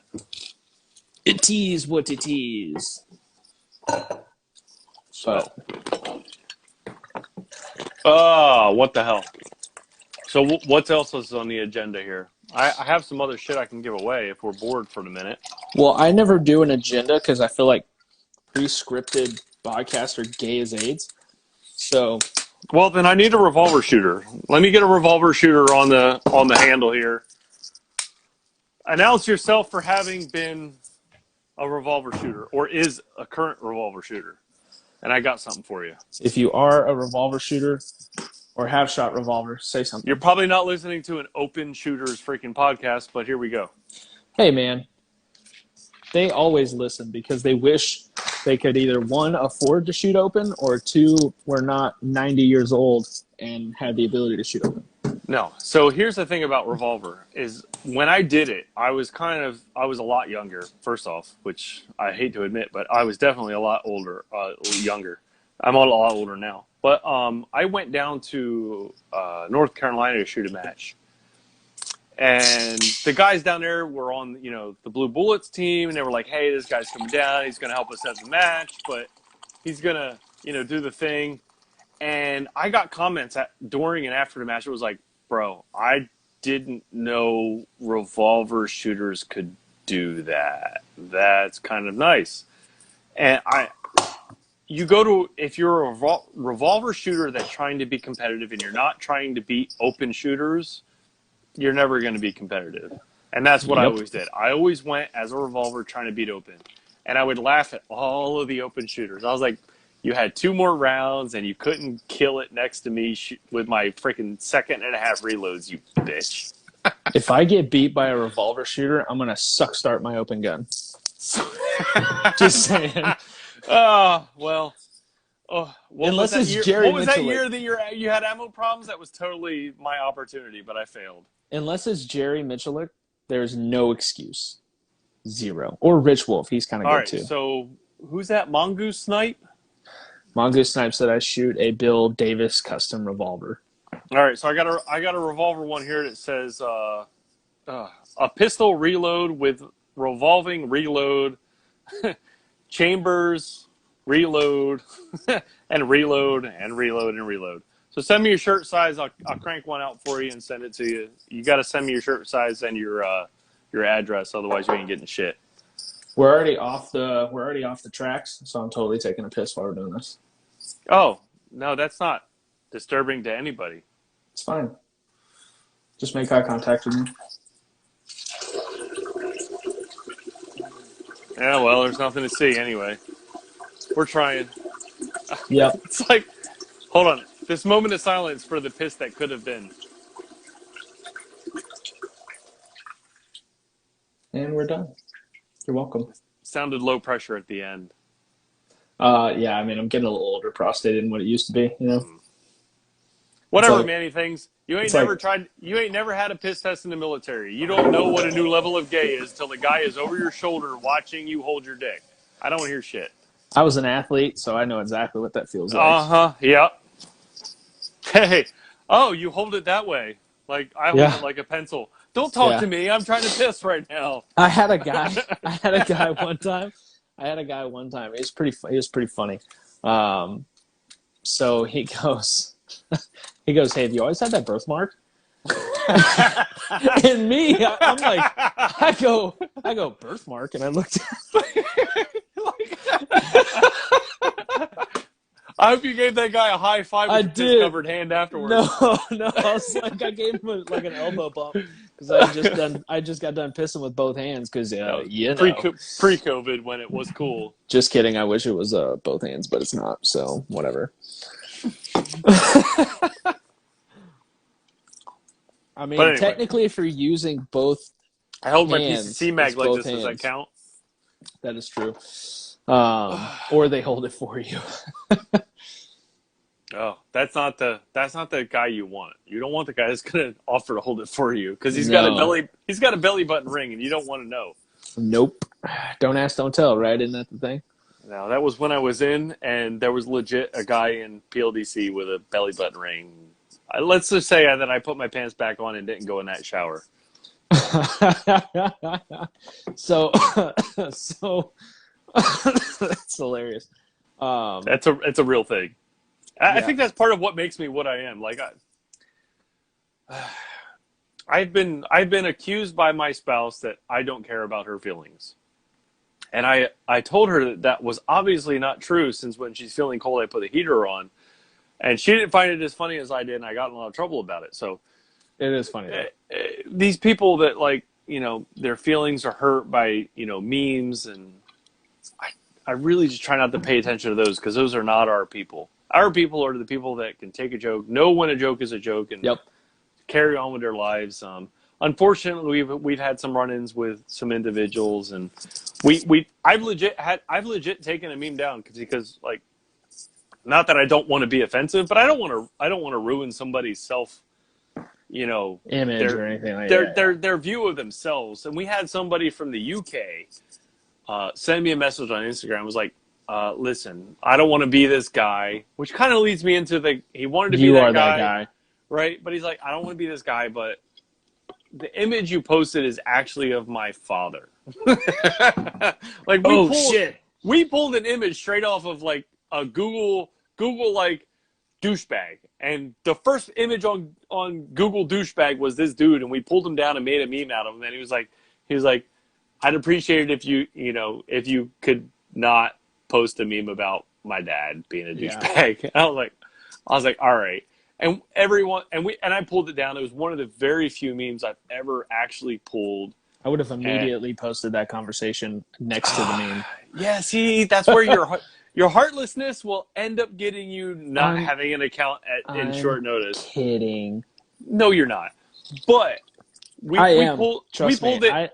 In our feeds once in a while, we missed this guy. My buddies. So Go Fast Don't Suck. All right, so I'll break this down. I meant to do it earlier, but I'm going to do it now. Go Fast Don't Suck is not just me. I'm a big part of it. I'm the originator. I am the dadmin, right? The admin, that's the dad. And I tell these guys what the rules are, and this is the rules we're going to follow. And if they're unsure if something we're going to post is actually equivalent to the rule or not, like there's a gray area, they'll ask me, and I have to make a dad decision. But I've got admin number 2 is Chaz. Chaz is my IDPA guy. Legit, the second guy that I pulled in to make memes for Go Fast Don't Suck was an IDPA guy. Oh, and yeah. He has made some of the most hateful fucking memes about IDPA. I've shot a lot of I'm a master in multiple divisions, but I will still not be able to accomplish what he's accomplished in hating on his own sport. He knows the sport, man. He shoots it. His He loves own it. So sport. nobody knows how to sport. hate something you love more than Oh, somebody who loves it, right? So it's so awesome. So the next guy we had on, admin number 3 is our guy Steven. USPSA shooter through and through, big fat single stack shooter. When I met him, I mean, like, I've legit made fun of his where's your hip bone, bro? How are you gonna find it? You know, not that that's a thing anymore, but yeah, now again, it's gone. He's my personality, so we get along great. My boy Chaz and my next guy, admin number 4, Tim. Those are kind of some. No. God, no. Tim Plot twist. Oh, you know what? That would be legit. But Tim is more of my IT guy. He helps me manage some of the back end, like, web page bullshit, the nerdy stuff. But him and Chaz are also my level-headed dudes, because I got my guy out of Alaska, Dennis, and between me, Dennis, and Steven, we're a couple of fucking chimpanzee retards, dude. Like, we will just straight be like, we're gonna do this! It's so fucking awesome! And these guys are like, no, bro. Like, do you want to get shut down? Like, too far. Maybe you shouldn't. Hell, all right. Listening to the voice of reason. That's why we've got you guys on. Yeah. And then you were talking about Hammer and Sear. Well, he's one of our later acquisitions. We've got admin number 6. Wait, 5. What are we up to? Fucking 5. So 5 was Dennis. 6 would be my boy Billy. Billy actually handles. I've promoted him to the point where he handles all of the jersey artwork. Yeah, I've been dealing with him a lot. He's really good, by the way. Unless it's a special circumstance, I will. Everything goes to Billy. He handles all of the jerseys. He's put a lot of effort into making them what they are, and I completely appreciate him. He gets what he needs out of it, but otherwise, he does a great job. Speaking of, Billy emailed me to make fun of your forehead butt crack. Of this thing right here? Yeah. He said, "Are we finally going to get to see him wipe his face ass crack on live?" No, we're not. Not wipe it. No. I've done some pretty amateur, spectacular things with it though. I had a sergeant in Korea when I was stationed there, and he was being real serious trying to teach this class about network communications and things like this, and I was really fucking bored with his stupid class, and I didn't want to hear it anymore. So I took my dog tags out of my shirt and I held them up and squeezed them in between the butt crack of my forehead like this, and just kind of looked at him for a minute. And the moment he made eye contact with me, that was when the class was over. I no longer had to deal with this shit anymore. That's amazing. We went on a break and never came back. I ended up playing paintball that day or something stupid. Hell yeah. But we brought on Dennis as one of our last acquisitions. No, not Dennis. Hammer and Sear. I won't say his real name. Oh, well, you've already done it. So his name's on his page. Who cares? I know, but I got you. Hammer and Sear. We brought on Hammer and Sear. That's his thing. It's not that he tries. None of my guys try to keep it a secret anymore. We originally started off with, like, if you don't want to be recognized, I won't tell people who you are. But if people ask, what do you want me to say? Yes, no, maybe, right? Like, yeah. And eventually everybody was like, all right, we've got over 10,000 followers on Instagram and Facebook. We don't really fucking care anymore. Whoever you want to tell about us, tell us about us. I've got a couple projects I'm working on right now that might pull in 2 more guys. I'm looking at Mike in Maryland on the Delaware Peninsula, and a buddy of mine up in PA that I don't want to really call out right now because he's got a lot of other things going on. But we've got some things we're working on that we do dry fire targets, right? Like dry fire targets. We do now we do swingers, like dry fire swingers that you can buy. You can stick them up on the walls. By the way, I got to get one of those. That's legit as shit. They're a lot of fun. Actually, one of the 2 people I'm talking about, he started doing 3D printing and he got really good at it. And he's like, hey, I've got this product I've been working on. Are you interested? And I was like, well, let's sort up on the website and see. And I've sold half of them. So I got to get another order in with him and get him to print me up some more. But We get the swingers out there. We get the people out there shooting. I really do, and this is what like our last giveaway contest that we just did beginning of this year was in coordination with Targets USA. Atlas Gunworks helped us with the shipping, and we had our products in there as well. So we had a swinger, we had a dry fire pack, we had a hat, and we also had the Targets USA target stands. So their target stands are a little bit easier to ship around the country. You can throw them in a bucket or whatever. But the thing he was proud about that he started doing a little different was he added some thumb screws to make it so you could tighten the target sticks down and pick the thing up and move it around the range on target Which sticks. is super convenient. Especially in dry fire. When you're just trying to add a little bit of flavor, right? Like, so our dry fire targets are not the, like, you need a piece of duct tape or you need to put a pinhole in your drywall or something stupid like that. They're a pressure sensitive adhesive, so you can push them onto your wall, hard or not, and then peel it off later on. You don't have to really, as long as it's like a painted, latex painted drywall, you don't have to worry about peeling paint off or ruining the target or anything like that. And it's a fabric based target, so it's not like you're gonna rip it. It's not a sticker. Yeah. It's not something you can buy like a fucking vinyl sticker and rip it when you're trying to take it off the wall. When I was about to steal it out of that care package you sent for the giveaway, I'm not kidding. I've been using legit. it when Alpha Gorilla Sports was a thing. I still use the targets that he gave me 4 fucking years ago. Oh yeah, they're still sticking to walls all over my house that I use for dry fire. They work, dude. So we stick these dry fire targets all over the place. We got the Targets USA package. And I was really excited to send some of that stuff out and get it in a giveaway and get it out to people.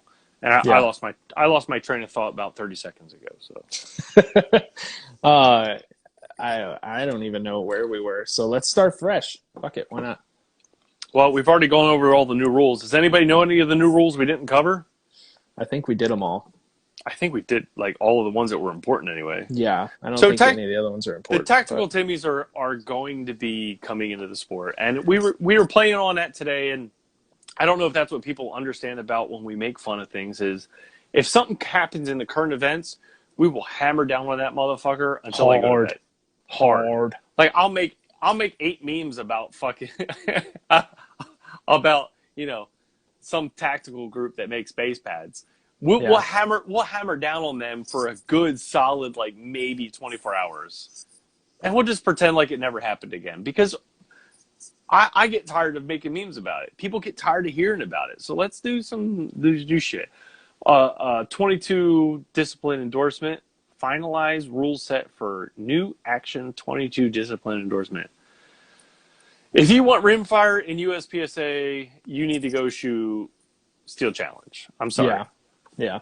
There's just so much retardedness that goes on with that from a match, and that's on it from like shooter's perspective. Like IDPA allowed it, but they can't run any steel. They have to be a PRS and call out hit. Because you're not going to know the target ain't going to fall down. No, it's not going to fall at all. You can't shoot down the steel. You can't shoot down the steel activator and call it good. No, and we're not gonna take away falling steel. It's just not going to happen.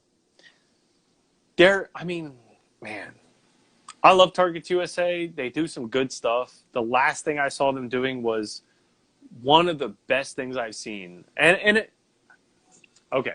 Targets USA has a new target out, which is a swinging plates.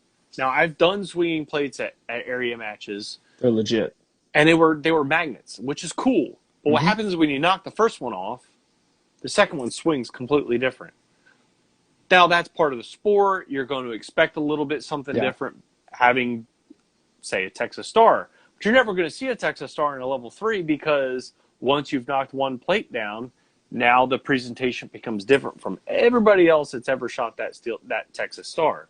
Yeah. So what they've done a little bit different is they've made it so that steel plate that falls actually stays on the post and keeps the timing of the target. Which is kind of cool. I think as far as innovations for area matches and potentially national matches, that could be huge. Because now we're looking at a consistent target display. if nationals and area matches actually looks at that target and realizes what it is for their match and what they're allowed to do, that could be huge. Yeah. Three Gun Kinsey said, "Can you even imagine the amount of ROs who wouldn't pick up the shots on the timer?" Yeah, that'd be a big issue. I mean, we got people with PCCs, and you got the ROs out there with fucking sticks and shit because of Yeah, COVID, yeah. right? So, I mean, you can't. I don't want to see anybody out there on a USPSA field course trying to hold a timer out in front of the shooter and try to pick up the last shot. That's just This is where I get frustrated. Like, we're this is spending time thinking about how to add 22 instead of thinking how to grow the sport this the is right not way. this is not IPSC Yeah. airsoft. This is USPSA. Let's treat it like USPSA. Yep. But Call me a crusty butthole, but I think we should be spending the stuff on more important things. we've got sports. We've got sports that 22 can compete in. They're Yep. not as dynamic. That's Yeah. the problem. If you want a dynamic, and this is legit, just saying how it is. If you want a dynamic USPSA style sport, shooting rimfire, you need to have somebody out there developing last shot technology on a piece of steel. Yep. That last shot technology needs to sync up with something that we've already got. Commander timers. Okay, so maybe they might be the only ones. No, that's not true. IDPA, or not IDPA, CED, they have some infrared stuff, but I don't think they have some infrared stuff that'll work with last shot stuff. So I think there's so they much work- more. they work with first shot stuff like lights, which I really want to see more of. Oh, if I was running area matches right now, if I was running any matches right now, honestly, I would like to see more visual starts. And it's just because Yes, dude. We did that at a local match in Odessa. Billy Dotson, different. who's going to be running Dragon's Cup. Perfect. We were playing with some visual start stuff. It is legit. Give me a light. The ones that do it, the first time I ever shot a visual start stage, a visual start, even just a single fucking stage, was at Revolver Nationals, the 1 year I shot Revolver Nationals. And it was the targets turned and they presented themselves, and you had until they disappeared. That was it. And I was like, all right, so the presentation thing is a visual start. That's awesome. Yep. Why don't we have more visual start? Then a company came out that said, hey, we offer an LED freaking bright display in front of you. When you hit the buzzer, that's what shows up instead of a beep. And I was like, Which is badass. and that was the last time I saw it. It's weird the first time you do it, I will say. It's different. It's different. I don't want to say it's weird. It's different. It's cool, though. It's a cool aspect. Yeah, your local match. All right, so Connor Freiberger says that if your local match will let you shoot 22, you're right. You're absolutely right. It has no place in a match where your score actually counts. Yeah, do it in a local match. If you're shooting a local match and you're excited about your score, you're shooting it as a B, C, or D class shooter, and you don't really practice. I know M's and GMs that get excited about locals. That's retarded. It is. So, but I do. I know them. I shoot against them sometimes. If you're using those matches as like a gauge against anything, it should be up against your own expectations. Yep. Did I go to this match and perform what my practice says I should have performed at? Yep. If it didn't, and you still won, you should feel like a dirtbag. I'm sorry. If you feel otherwise, you're wrong. I look at a match, and I don't shoot a lot of locals, or I haven't in the past. I haven't shoot a lot of locals because I lived in the middle of fucking nowhere, and we had barely any, right? So I practiced most of the time, like a lot. So now I live in Houston. I could shoot 3 locals a week, right?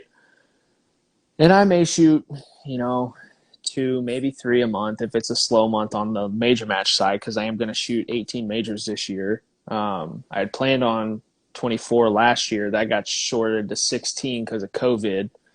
And then so you're gonna shoot nothing in 2022? Is that the plan? I'm gonna shoot everything in 2022, bro. I'm just checking. Your container didn't show up, so I don't know. Honestly, after talking to some people, I think we're gonna be fine on the primer side by December-ish. Well, that's if the manufacturers kept up. They're already catching up. Are they? Yeah, they are. I didn't expect that. I didn't expect with all of their complaining about having to buy equipment and stuff that they would catch up that quickly. Yeah, they're catching up. They're fine. The problem is they had to hire people to run the extra equipment in order to catch up. Those people require a month to 3 months of training to be able to operate the equipment. We're now into 2021. Those people are trained up. They're running the equipment. They're back to maximum capacity. They're cranking this shit out like it's, crack in the 80s. So they're going to catch up. CM Fuss has a point. Like the matches you go to where these people are excited about their wins, are there a lot of M's and GMs? Because I'm not seeing a lot of M's and GMs at like local matches around me. There's the occasional. Yeah, Wampler shows up or somebody else shows up that is like, you're like, oh shit, that's the guy. If I beat him, I'm going to be excited. Yeah, Wampler's a legit shooter to Wampler. Is it Wampler or Wampler? It depends on how drunk I am. I think it's Wampler. It's Wampler. But Either Wampler, way, he's an Wampler animal. sounds a lot fun to me. Listen. Oh, dude. I love making fun of that guy. That dude. Listen, I'll say it for you. I'll say it for you. For as big as he is so fast. If you don't have this movement into any of your shooting skills, if you're not doing that in dry fire, you're not going to beat Wampler. Facts. I've got videos. That guy's shooting fucking, I had to implement it. You did a little pirouette? Yeah, a little ayo.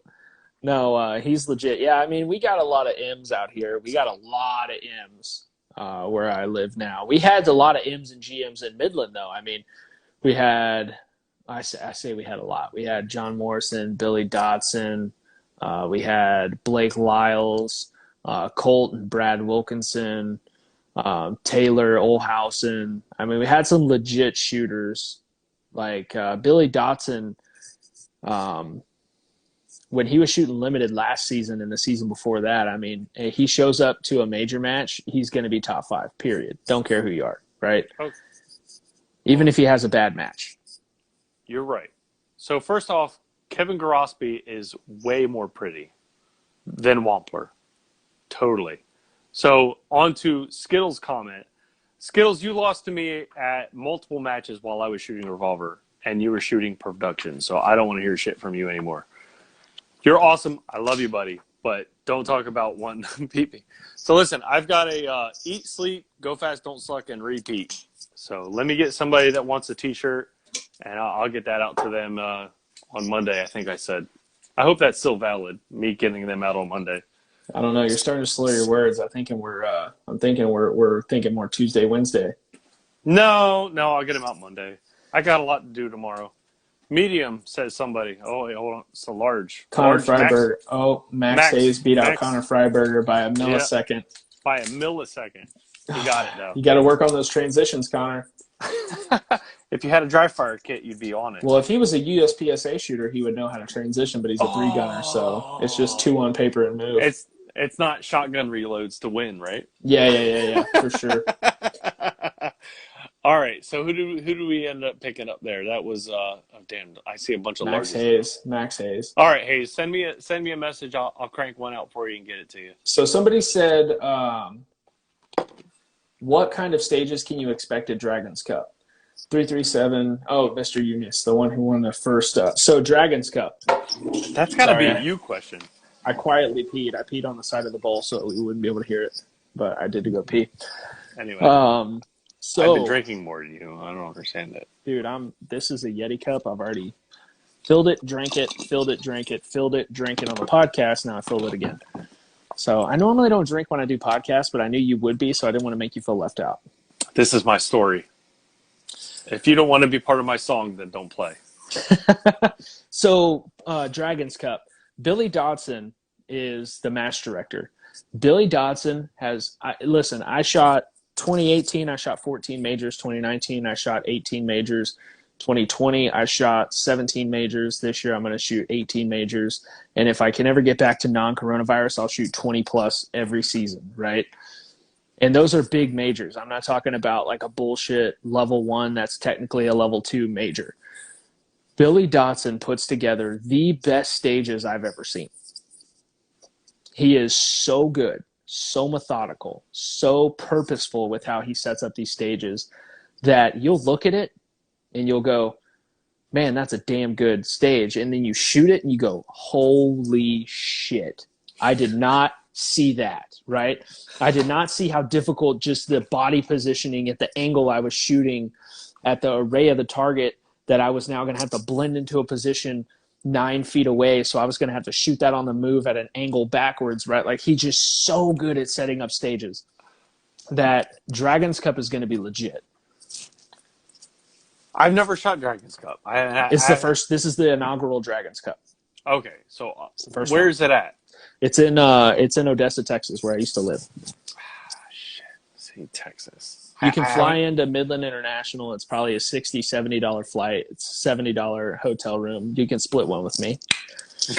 and the match only if I get to be the big spoon. It's going to be it's an Atlas match. So I think Atlas, you're an Atlas shooter. Atlas has some slots. You should probably hit up Morgan. I'm sure you can get in there for a freezy. No, Morgan pretty much hates me right now, but it's okay. No, she doesn't. I'll get it squared away. No, she doesn't. Is Morgan who called me a crusty butthole? No, God, I wouldn't tell you. I wouldn't tell you who it was, even if it was. But I'm telling you, it's definitely not Morgan. I know. I'm just kidding. More.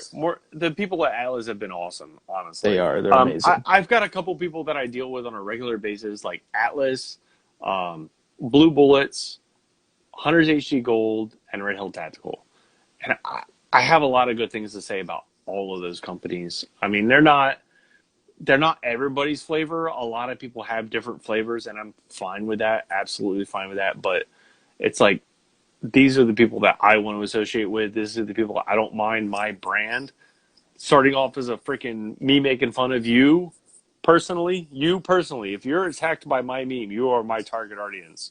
Yeah. But that's the people I associate with. There's people that like having me on board, that are cool with me. I've talked to some other shooters that are like big players in the game that don't want to be known as, having conversation with me in the first place. Which is stupid to me. But it's like, they have major sponsors. They have huge people on helping them along their road to being successful. And they don't want to upset those people. And they're like, and they kind of start to play a little bit. And then they get known as like, the company's like, hey, I saw you doing something that we kind of don't like a little bit, so don't do it at all. And that's what they have to do. As far as our public persona goes, they're like, bro, can I do this? Can you send this and like make it anonymous? I'm like, totally. Let's make a meme out of it. So this is where I guess I differ from, like, all right, my vision for myself is this is going to be eventually a career. Right. I feel like I'm young enough. I got into it early enough. Not as nearly as I wish I'd have got into it a decade ago. But I feel like I have the ability and the just sheer will of just being able to do whatever I put my mind to, that I'm going to turn this into a career eventually. Right. It may be 2 years down the road. It may be 10 years down the road. I don't really know. Maybe 30 years down the road. I don't care.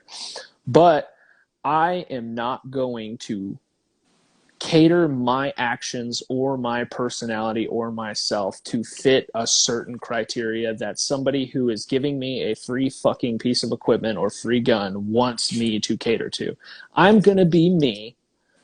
And if you like it, I'll put your shit on my jersey. If you don't, there's somebody who will. Right? Or I got a rich wife, right? I don't need a sponsor. You and your sugar mama. Don't even come around here like you're normal people.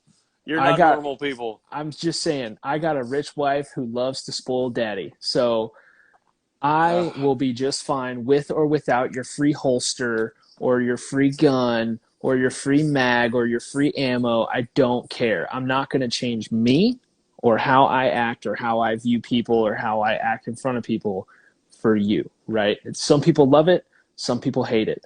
But the people that love it are who I associate myself with, and they end up being the best people to be associated with.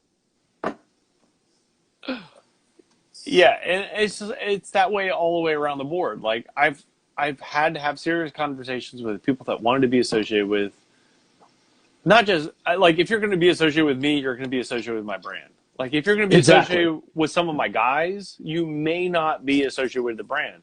Yeah, and I had that with a couple. Listen.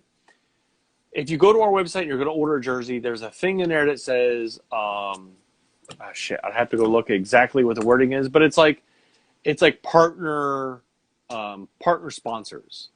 And it has people like Atlas Gunworks, Hunters HG Gold. And it's just an easy check mark. You check that, and we know you want that logo on your jersey. We know already what those qualifications are going to be for you to qualify for their programs.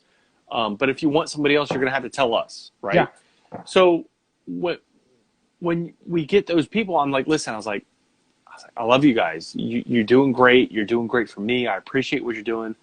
I can't stop being me. Like, I've had some people, some individuals want me to change who Go Fast Don't Suck is. And I won't change who that is for the fans, right? Like, nope. People want real. Well, it's just like, we want you to backpedal on this.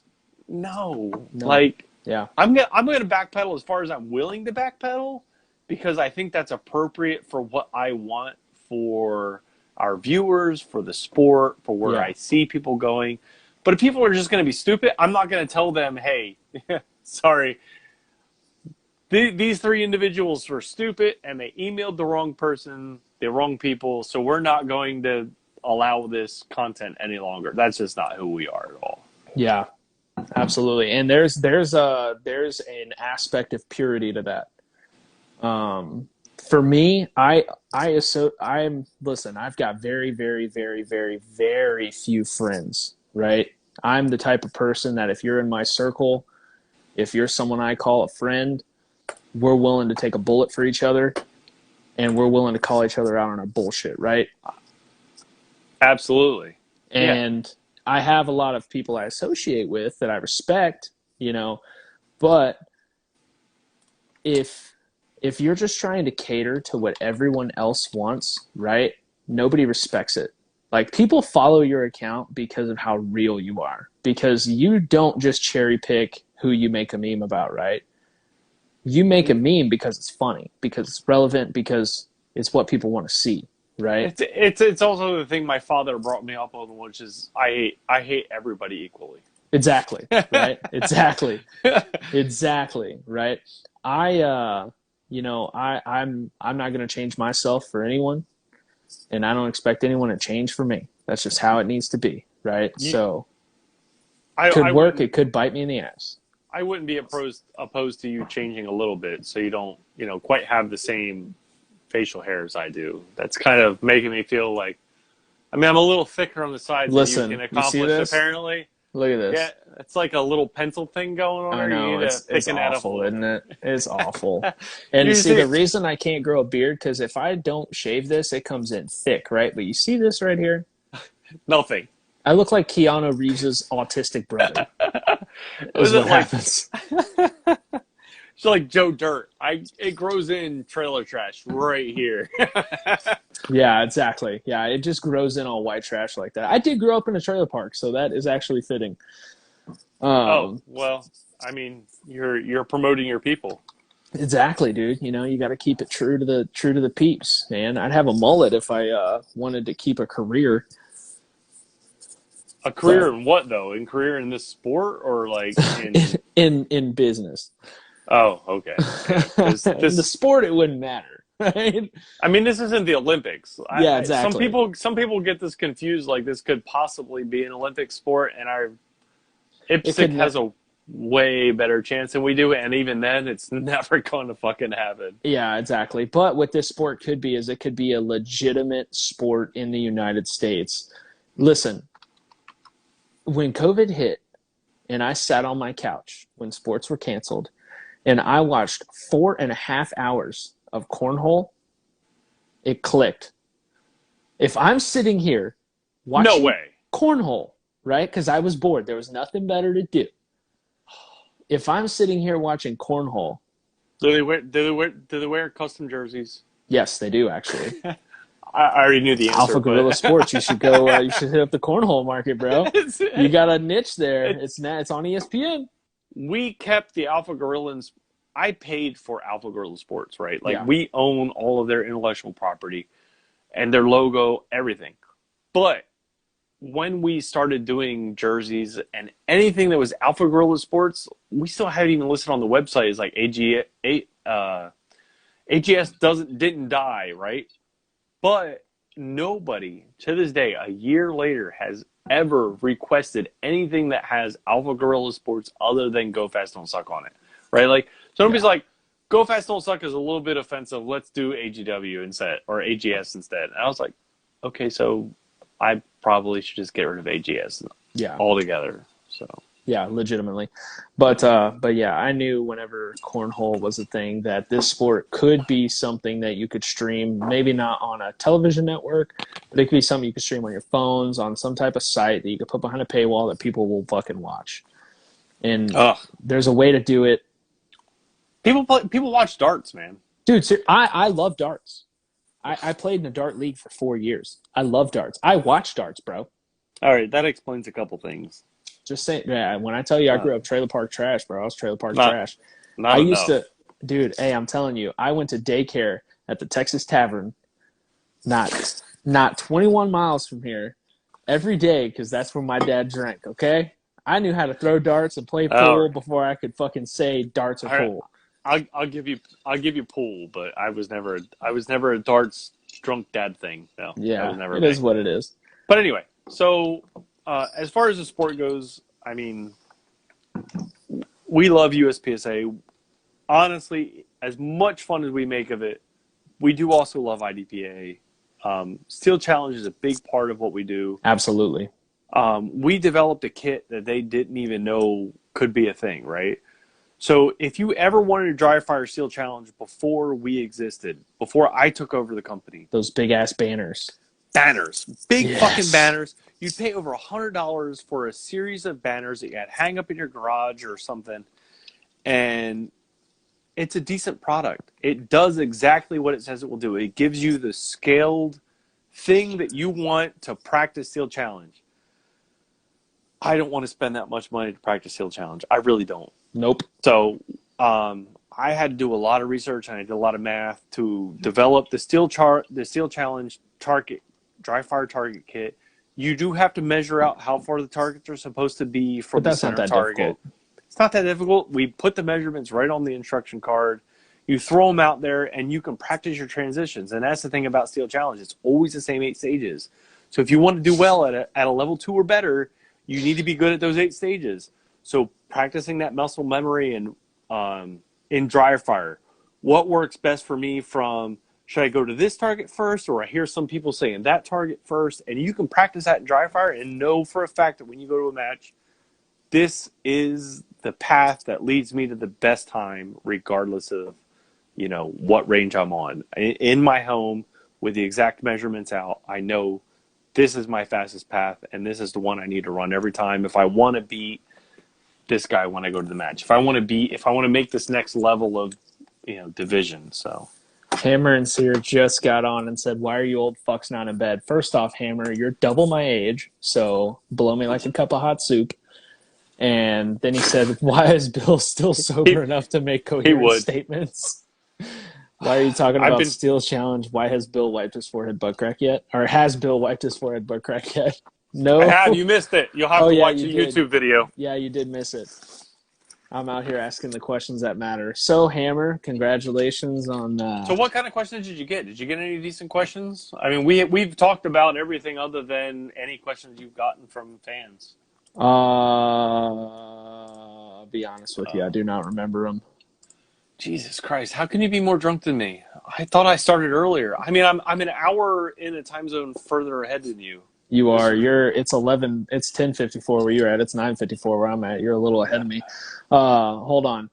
I got the question for mainly a lot of the questions I got were rule change stuff because that was like the big topic. I got like 70 people be like, talk about the rule change. Yeah, we talked about the rule change. We talked about that. It's not going to. It's going to affect people because you can move the equipment around your belt. The flashlight bullshit is not going to matter. The people who win are still going to win. The people who lose are still going to lose. The holster manufacturers better start promoting the fact that they can make holsters with any flashlight that you've got. Otherwise, they're going to fall by the wayside. Because if you've got, Red Hill Tactical is going to say, hey, we already have these flashlights. If you say you need this flashlight on this specific gun, we've already got that gun in blue gun. Blue gun being the mold gun, right? Yeah. So we've already got the mold gun. We've already got the flashlight mold. We can make that happen for you right now. Yep. If these other manufacturers are like, oh, we're lagging behind because we really concentrate on competition and we didn't have any concept of concealed carry or anything, they're going to fall by the wayside. And it'll take them some time to catch up for sure. It will. It's going to take them 9 months to a year. Well, for the fans that like those particular holsters that do those other things, they're going to be waiting for them to catch up with whatever flashlight you may. Maybe you've got an O light on your freaking, your Tanfolio, and you'll be like, "Hey, I need this O light on my Tanfolio," and you're like, "We don't have that." You have to wait, Exactly. So. Somebody said, "Do you have jersey samples on hand?" Oh, Jesus. Are you going to make me stand up? I'm going to have to take a leak if you guys are going to make me stand up. I've already taken 2 pisses on this podcast, so feel free to go take a leak. But you have to show the goods. Show the goods. It's going to be a very short show. You have to show us the alpha gorilla in between your sports shorts. No, it's not like that at all. No, but yeah, I can bring some jerseys down and we can show you some stuff. But really, it's equivalent to what you've seen on the range before, to the point where it's not quite as light. So we had a team that we helped out last year, down in one of the southern states that was like, hey, we love what you can do, we love what you do for our team, but some of our guys are just a little bit heavy, and I'm like, they're dealing with a little bit more material than they were accustomed to with the other company. And I'm like, no problem, man. I was like, listen, I'm not trying to break a relationship. And this is another thing. People expect us to be the other company they've already dealt with, and we're not. All right. So we don't import. Everything is made here in the United States. That's not to say That's not to say some of the stuff here in the United States is absolutely outstanding, because there's a specific company that does outstanding work. They're just priced a little high for the normal people that want, or the match that wants to do what they can do for their staff. So we try to provide something that's as close as we can possibly get it without being on that price scale, right? So they had to switch back. I mean, I totally understood. Like, we've got matches of like, hey, we want to have you guys, but we're already sponsored by this other people. Like, not a problem. What can we do for your match other than give you jerseys for your staff? Because there's other things we can accomplish. Yep. Whether it be banners, stickers, dry fire targets, whatever you might need. But like, if we can provide something that helps or even just sponsoring your match, if we can do something that helps your match be better without being that other company, that's what we want to be. So we've sent, I don't even know where we're at for sponsorship this year, but I'm sure, my wife is probably tracking that crap, but like how much money we're giving away this year. But she's probably up there going, this motherfucker. Yeah, he's fucking giving away. I know he's giving away T-shirts right now. No, he's giving away free shit right now. It's T-shirts. Actually, fuck it. Let's give away a hat. So first person that comments hat, I'll give him a freaking hat. All right, well, I'm saying hat. Do I get a hat? You don't get a hat. I got a hat. You now want a hat and 2 freaking T-shirts about it. All right, well, I'm serious. I'm gonna buy those T-shirts and the hat. So I'm gonna need you to remind me after this. If I remember, Alpha to Win said hat. Alpha to Win says hat. So we've got a bunch of Freiberger. There you go, freaking 3-gunner falling behind. Yeah, anything said hat. Just give away a hat to everyone who. If only 50 of them. 2-1 Brown counted, he would have been in. Yeah, if 2-1 Brown counted, Connor would have a lot of free shit so far. So someone said, can we normal non-businesses order banner? What? I don't understand that. Can normal people who are not businesses order banners? Oh, absolutely. Yeah, that's what I thought. We have 2 different types of banners, and one is like someone said sock. Sock. I've got one standing up at a corner around here somewhere. I'm married, so there's one standing up at a corner around here somewhere I can send it. One of those stiff socks. Yeah, it stands up like on an angle a little bit. Yeah. But no, we do normal banner material. We don't do all of the finishing work, and that's how we help save money to sponsors and matches. Is you're only really expecting the banner to last like 3 to 4 days, right? So what's the sense in doing the UV coating and the extra stitching and everything? All you really need to do is zip tie it to a wall, and it lasts for 4 to 5 days max. So we do cheap banners. I do them here in the house. We put the grommets in them, send them out. Those are your normal type glossy banners that you see everywhere, whether they're stitched or not. And you'll pay double, triple sometimes what we charge for our banners. But we also have a like really inexpensive banner material. If you print it out to like above 4 feet wide, it might get too easy to rip as far as being zip tied to a wall.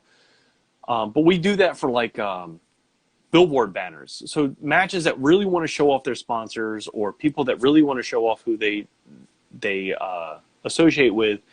It's a smaller banner. It's 18 inches wide by, I believe, 1.5 feet or 2 feet tall.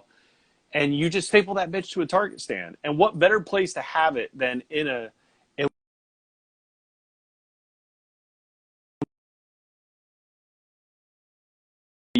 everybody's freaking hat cameras or ear pro cameras or eye pro cameras are going to catch when you're engaging that last target. So we make them specifically so you can staple them to a target. You can have your logo of the sponsor you're interested in showing up in front of everybody's videos. Yeah, it's pretty legit. I actually have, I don't know if it's one of yours, but I have a Hunter's HD Gold banner for the side of my wagon. Well, you can tell if you look at the bottom right-hand corner whether or not it says banner by GoFastDon'tSuck.net. That would be one of ours. Okay, well, it's not one of yours then, because I would have definitely noticed that, and I would have already put my balls on it and sent you a picture. I would expect nothing less. Are you about to go pee? Well, yeah, you've done it twice. So all right, I feel like I'm gonna do. We're gonna do it together. Oh, this is so gay. This is. I mean, I'm magical. okay with it. I'm okay with it, but I've got a little pressure behind mine. Do you? Because I'm hearing like, go stop, go stop, go stop. A little bit of prostate problem there. You might want to get that looked at. Like, you might have some stones or something to get broken up. Listen, man, it's got to travel a long way to get out of my body. I'm just saying. Oh, what, all 3.5 feet tall you are? Aren't you in the same height as Tim Herron? I'm not quite sure. I'm 6 foot, dick. You see me next to this door right here? I'm tall. Yeah, we do between me and 3 other. Yeah.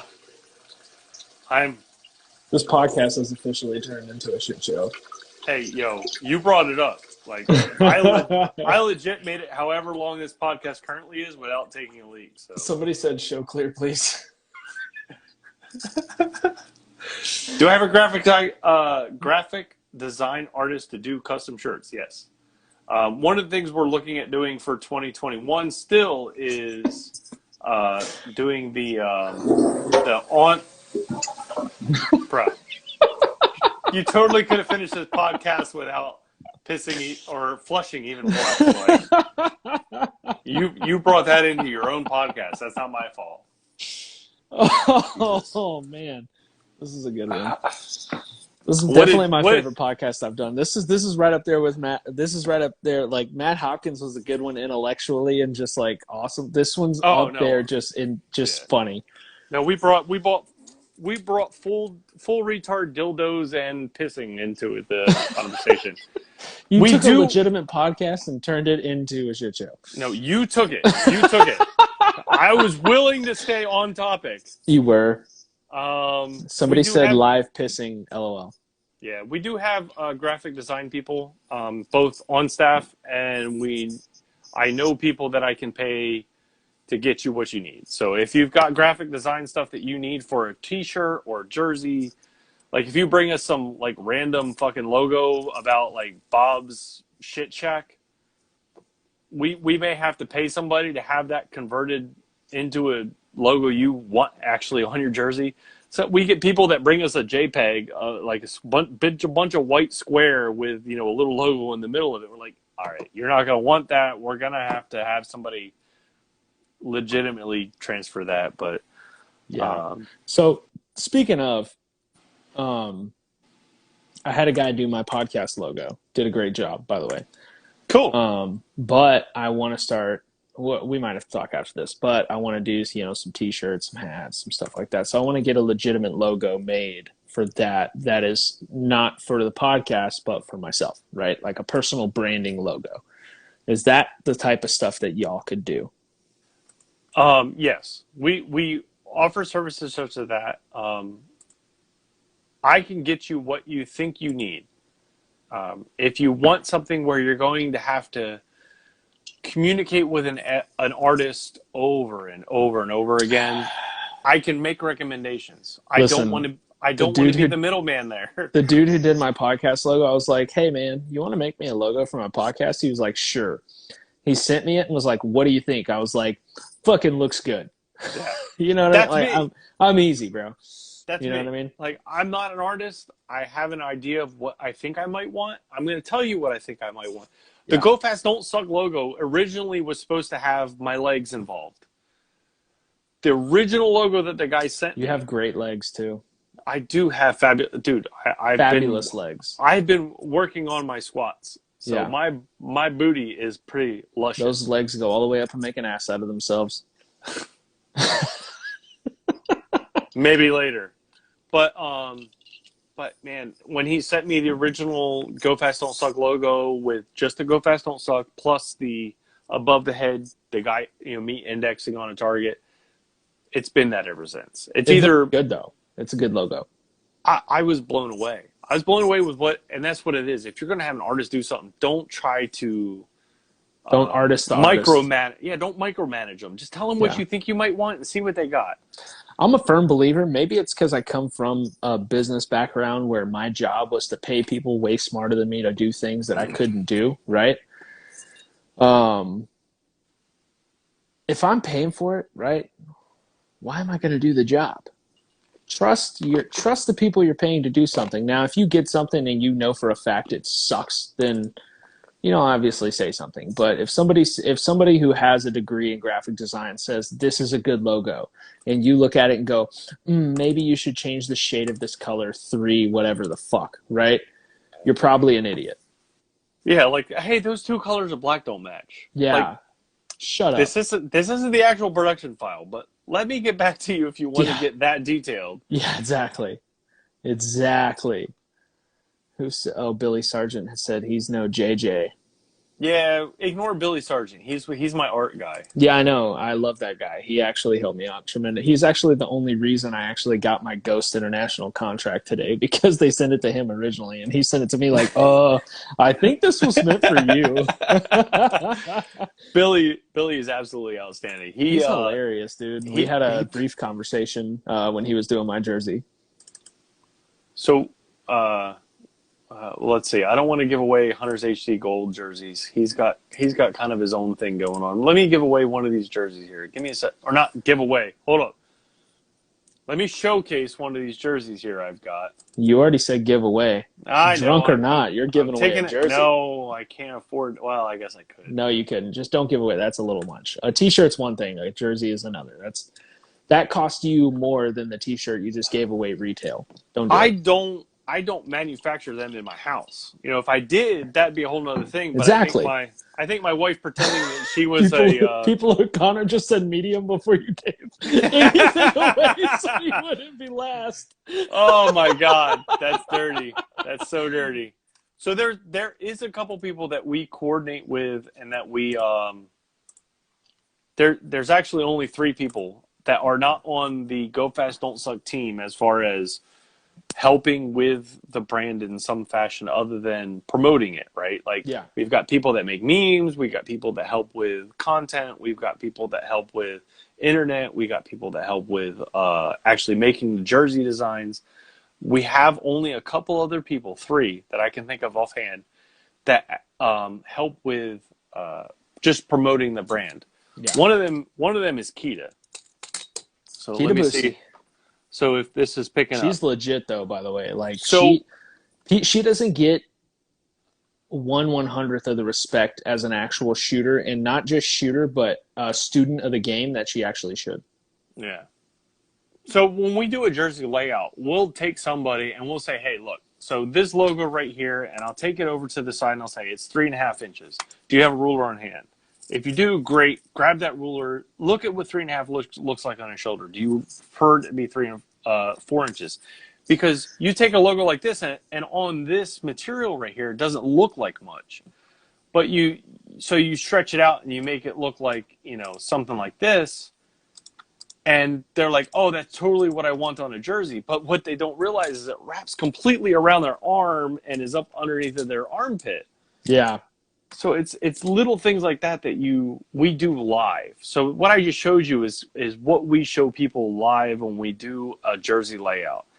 They get to see exactly where the logos will be, how they look on the material, what size they'll be. We'll ask them to break out a ruler and be like, hey, check this against your body and see if it's the size you want it to be. If not, we'll change it here. And there's some other people like the Blue Bullets. The Blue Bullets requires their logo, if you're going to be part of their sponsorship program, to be the same size as any other logo, like the major logo on your jersey, Asinine. or at least 6 inches, right? Asinine. Man, their backlog, they're making a shitload of bullet heads right now. They pretty much get to say whatever they want. I get it, right? But in the end of the day, listen, if they're giving me free bullets, like, and I don't mean like 10,000 a year, I mean like a fucking pallet of free bullets, I'll tattoo that motherfucker on my forehead. Right? You know what I mean? So it's not going to be a big deal to put it bigger on your jersey. But That's if what you're giving me if you're giving me 10% off, and you want your logo as big as Atlas, get fucked. That's where you're not understanding their compensation. Go look at their compensation. They will take care of you if you perform well at major matches for them. Well, I already have a bullet sponsor who pallets me out, and they don't have any restriction on logos. So I got you. And if it's black bullets, I'm sorry. It's not black bullets. It's PC bullets. They're purple. Okay. They're purple bullets. I had a great relationship with PC Bullets. I have a lot of friends that are actually peeps. work for them. They're good peeps. It's a fantastic organization. As far they have an indoor range, they have a storefront, they have a bullet. It's great what they do. Yeah, they worked us with Area 8, even though we upsetted some poor fucker. 1 year for Area 8. I had gone up to and talked to the company that runs PC Bullets. So I don't know that they want to be named directly for this incident, but I went up. I was like, I got a couple bucks I can spend. I was like, let me spend a couple bucks with you so I can give away a gun, or two, whatever we can do. And they were like, not a problem. We've got the CZ Shadow 2, and if you buy that, I'll give you a high point. And I was like, the fuck am I going to do with a high point? Oh, throw it in the garbage. That's what you're going to do with it. I was like, oh my God, what am I going to do with this high point? I was like, I don't want to say no because they're helping with the match, So I was like, all right, I'll take the high point. CZ Shadow 2 for cash or whatever for the match fees. So we paid for it. We gave away. It was like, all right, so we've got 2 prizes. This is when I was doing it. We did live giveaways. That way, it wasn't like in a back room where nobody knew what. Yeah. I've been to those matches. So we did it live, so people could see we were drawing our name and we were drawing our prize. People were annoyed by that, but they also didn't understand that they should have been annoyed by the other thing too. Yeah. So I said, listen, we have 2 guns to give away. We're going to give away to these 2 people right now, and I called their 2 names. So I was like, we've got a CZ Shadow 2. And people were like, oh, yeah. And a high point. The high point guy never claimed his prize. Honestly, all right, here's the thing. Pause. Because if I was in that match, right, and you said CZ Shadow 2, I'd be like, damn, that'd be dope. And then you said high point, I'd be like, I would never buy one, but I wouldn't mind having one. So fuck yeah, right? Like, if I won the high point, I would definitely go pick it up just for the fact that I could post it after the match and be like, didn't win a trophy, but won something to kill somebody in a drive-by with without getting caught because I could throw it in a lake or melt it down. Ayo! Done. Yeah, I broke that with a hammer. What you gonna do? Yeah, what are you gonna do? No, like a fucking pop metal gun. What are you gonna do? No, exactly. It is what it is. And this was before Yeet Cannon was a thing. Like, which, by the way, High Point missed out big time by not naming that the Yeet Cannon, because if they would have, their sales would have gone up by 35% at the minimum.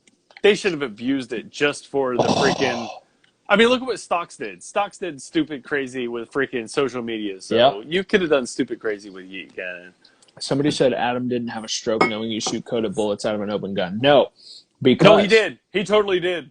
He couldn't believe that I did. He was like, maybe it wasn't Adam directly, but one of the guys out there was like, "Oh, what are you shooting at?" I was like, "Oh, blue bullets." He's like, "Why are you shooting that garbage out of that gun?" I was like, "It was enough to beat you." Yeah, no. So they were talking about me shooting PC bullets out of my open gun, and you're familiar with PC bullets, so you know about their coating. Purple. Yep, got it. Oh, Well, I'm familiar with the coating as well. It's more than just being the color purple, but yes. yeah. So they use a polycarbonate coating, which is not a high-tech coating. So you literally have to take a really sharp knife to it to cut it off. So I have no leading in anything. I've got almost 50,000 rounds to both my open guns, no leading in the barrel. So there's a little bit difference there. Sorry, we're in my gun room now. Go ahead, continue. See, a lot of people are saying that I claimed that high point. I would have definitely, a Gucci high point, even better. Oh, Jesus. You should have gotten it done Gucci. This is my Gucci. Like, legit. That thing is gorgeous. Okay, so I made a couple changes to this. I'm not going to say there was like nothing I possibly could have done to make my Atlas run the way that I personally wanted to run. First off, I added a paddle. Mm-hmm. They had a button. The button was great. I've got fat kid hands, so they wouldn't quite reach around and hit that button the way I needed it to. Yeah, but that's something that everyone has those little preferences. Not to say that I haven't had some retarded moments and dropped a fresh mag on the ground on a reload, right? Yeah. The other thing that I did was this magwell right here. This magwell is a legit steel magwell. Is that the Limcat magwell? No. What is This is the other people magwell. I'm trying to remember offhand. And Phoenix Trinity? No, not them. The guys down in Akai. Yeah, Akai. Right, you got me. So the thing was that like the fact that I could take a mag that was completely out of index and it would seat without me having to make any movement other than pushing my palm into the. It's legit. That's the thing that took it. Now, it added a retarded amount of weight, but I mean, weight limits nowadays, who cares? Who cares? It's limited. Do they even have a weight limit? I mean, I go to the gym for a reason, and it's so that I can swing my limited gun around like a boss. Exactly. That's the only reason to go to a gym at this point. Yeah, no, totally. Yeah. I can't disagree with that comment at all. I want to, but, it's not because I want to be physically fit or I want my spouse to love me or anything like that. It's so that I can swing my limited gun around like a boss. So, Dave Shooter said 40 cal 9mm. In case you were giving that away, just sending out my size. We don't want to hear about your penis. Yeah, absolutely. That's a good one. All right, so we're coming up on 2 hours and 20 minutes. So, Jesus. Yeah, I know, right? Time flies when you're having fun, bro. So, well, we need to give something else away then. You know what's funny is we have not dipped below 30 people watching at one point. We got up to I think like 85 at one point, which is a record. 85 viewers at one time is a record. That's where you can accidentally click on the button and not really. Yeah. It was brief, but it was up there. But we're at 30 right now, so let's give away something decent. Oh, somebody said 2X already. Yeah, Connor, and they beat Connor to it. He said medium. That's why I'm not giving away a T-shirt. You're gonna have to think of something, but I'll give away a winter dry fire pack. A winter dry fire pack. You think of something that some people need to say. Okay, if you want a winter dry fire pack, then you have to say Range Panda sucks and Bangin Brass. Yeah, sucks with an X, and Bangin Brass will beat him for the rest of Range Panda's life. If you can say that, then you get a winter dry fire pack. Jesus, I'll leave it at sucks. The rest of it is your problem. Range Panda sucks, Bangin Brass is better. There we go. Say that, and you get a winter dry fire pack. Get after it. Range Panda sucks. I see Alexander. No, I don't see any Bangin Brass is better. So those are null and void. I called my limit at sucks. So No. Bangin- Oh, yep, Bangin Brass would beat him for the rest of Range Panda's life. I like Alex. Yep, see? All right. The Todd was the one to do it the right way. The Todd 67. I'm not seeing that one. Is that on your own end only? It might be the Todd 67. How are you gonna not be following me? Like, bro. I know, All right. right? Anyway. So I've got about 500 I got it. of The those. Todd 67 said, Range Panda sucks with an X. Bangin Brass will beat him. And that's the one you're happy with? Hold on. Did Dave Shooter say it first? Because I don't want to be a dick and take it away from him. Oh, you're a dick regardless. Anybody that said anything is going to call you a dick. All right, so the Todd 67 was the first one to follow instructions. He wins. All right, so he's the one you're happy with? He's the one I'm happy with. Sorry, everybody else. All right, the Todd, send me a message on IG there. Give me your address. I'll send you a winter dry fire pack. You're going to get whatever else I feel like throwing in, including the sock that I don't want my wife to find. So, hey, why did the seaman cross the road? Because I put on the wrong sock this morning. You can't. Okay, yeah, that's funny. You're welcome. All right, so Connor Freiberger. All right, Connor Freiberger, you have been here since you were the first one in this live. He was the very first viewer in this live. How the hell do you keep up with that? Because I know shit, bro. He was the first one to view the podcast live. So, Connor, what does he get? I got a prize for him. You got a prize for him? All I right. do. It won't fit in my PCC, so I've got him covered.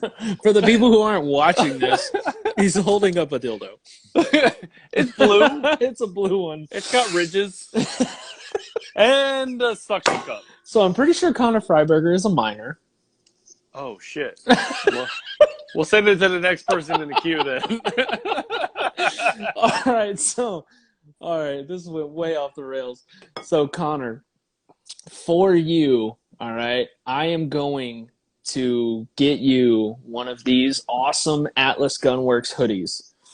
Mine is a little beat up, stained up. I've had it for a while, but look out, DM me your address and all that, and I will send you an Atlas Gunworks hoodie. By me, I mean I'm going to tell Atlas to send you a hoodie. I got my fingers crossed for you that they're like, all right, yeah, that was a good idea. Morgan's usually like, oh, fuck you. Okay, I'll do it. She hates you just enough to like you. Yeah. Dude, did I tell you what she did? So, all right, for everyone listening, I sent Morgan, who is the office manager / does everything besides build the guns person at Atlas Gunworks. She's a Terminator. I don't know how she does everything she does. She's incredible. But I sent her via Dick's by mail Dick glitter bomb, and anonymously, and she opened it in the office with the UPS lady right there, and apparently 2,000 plus dicks flew out into the entire office because she had, I think, fans going or something, and took her a hot minute to clean it up.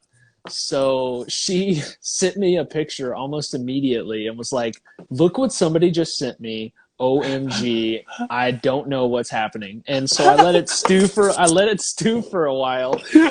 And then I was like, "Oh, hey, by the way, that was me." Once I realized she wasn't like super angry about it, she was like, "You know how long that took me to clean it up?"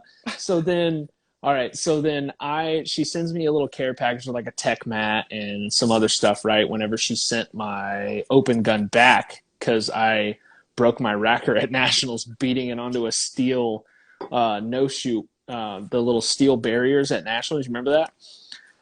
I beat my open gun open because my primer got caught between my feed ramp and my slide, so it was locked up. So I bent my racker, beating it, so I had to send it back. Well, she sent me my tech mat with all of the dicks glued all over the tech mat.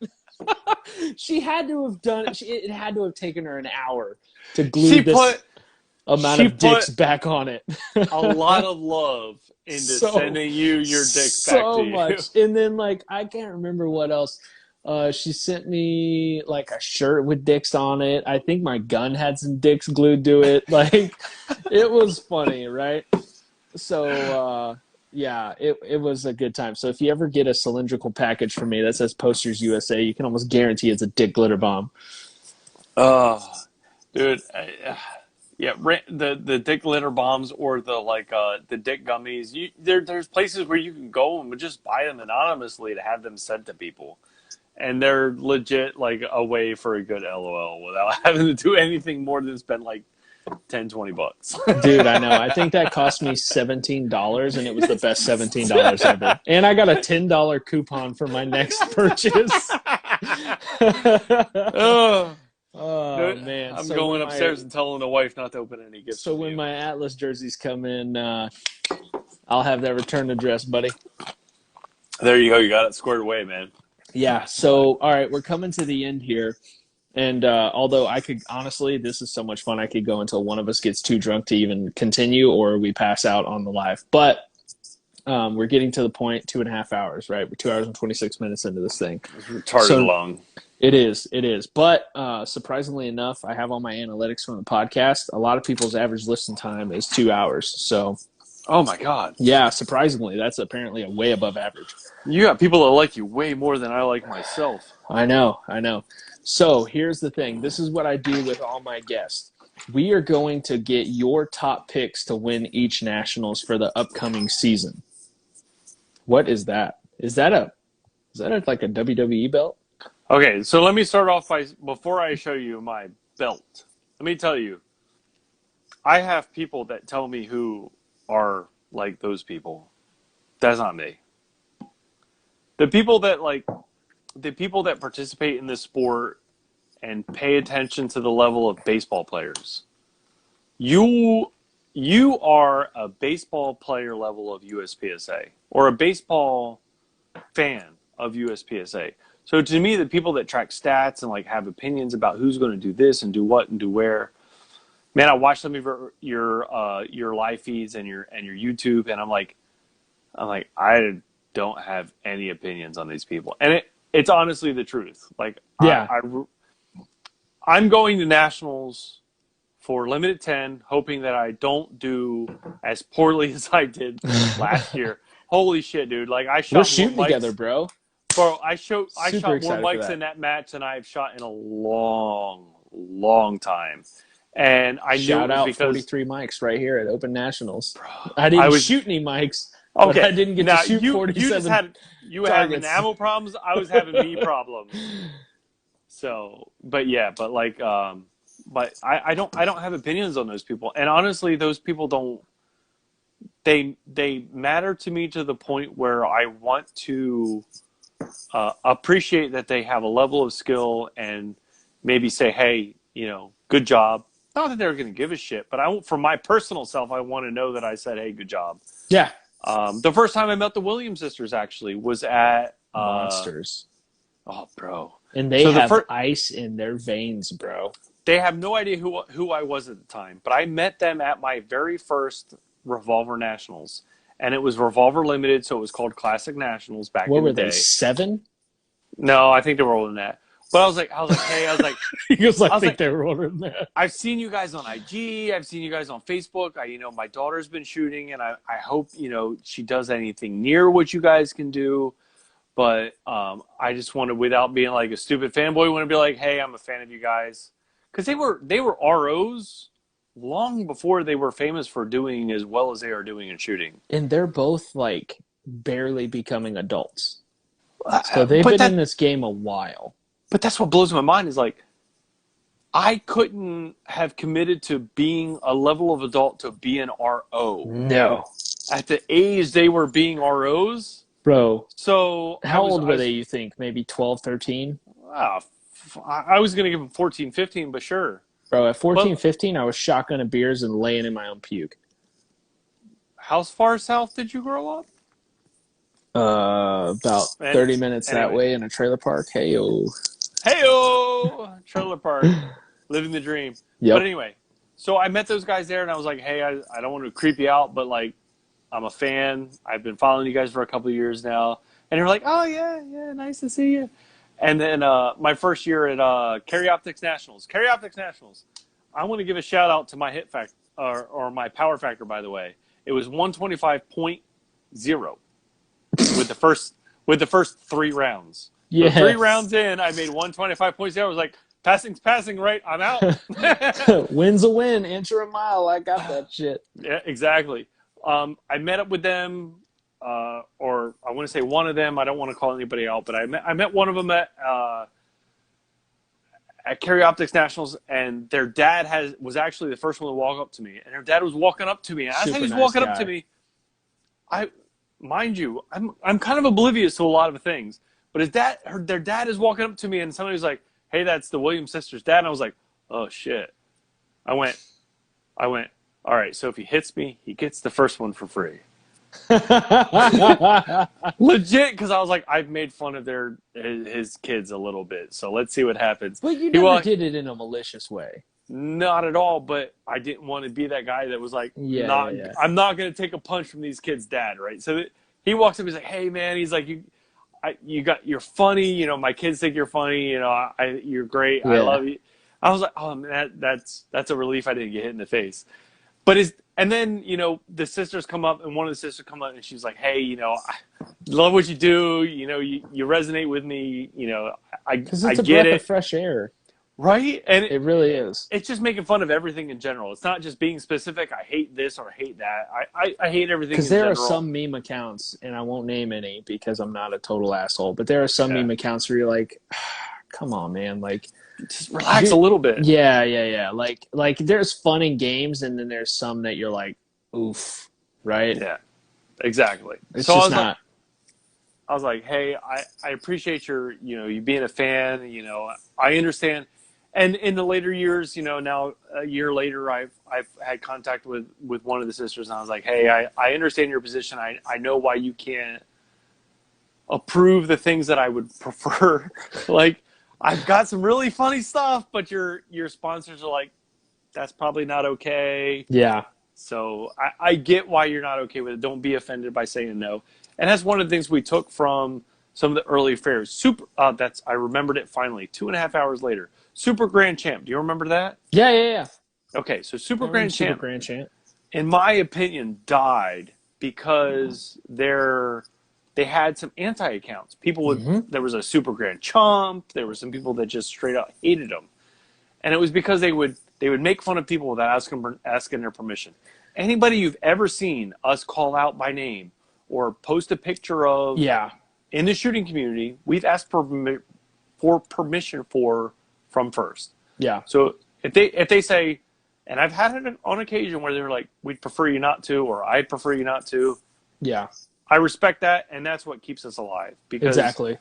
Because then, here's the thing. If you post a meme, right? Like, I'll be honest with you. I've got some savage memes in the bank. I've sent you a couple of them. Oh, yeah.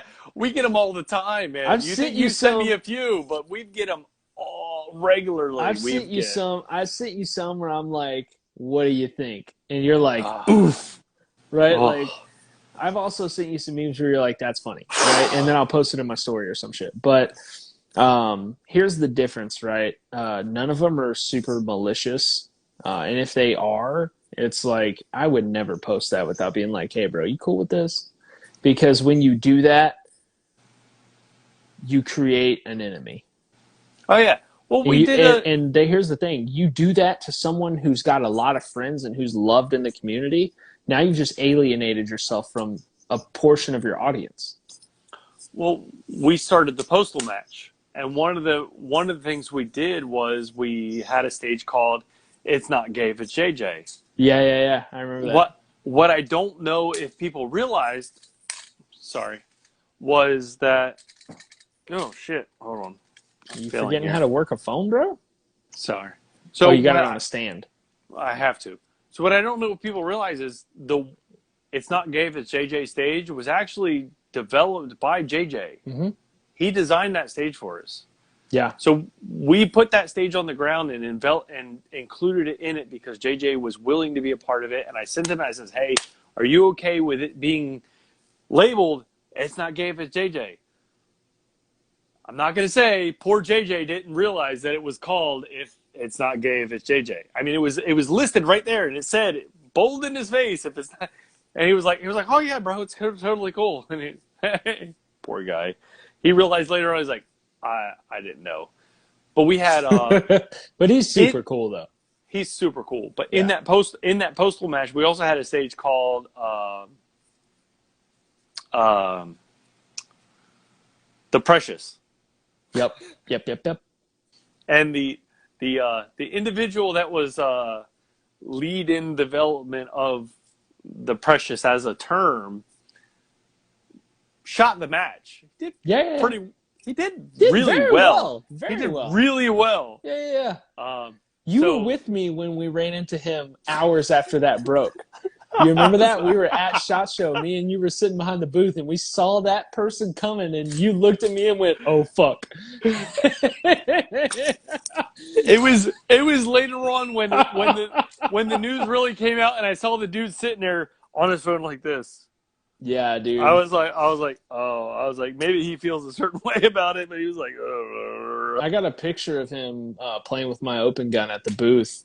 And afterward, like we're he's bullshitting back and forth, and he was actually like pretty serious about like, hey man, I want this exact gun, my open gun. He was like, I want this exact gun in John Wick 4. And we were like, what?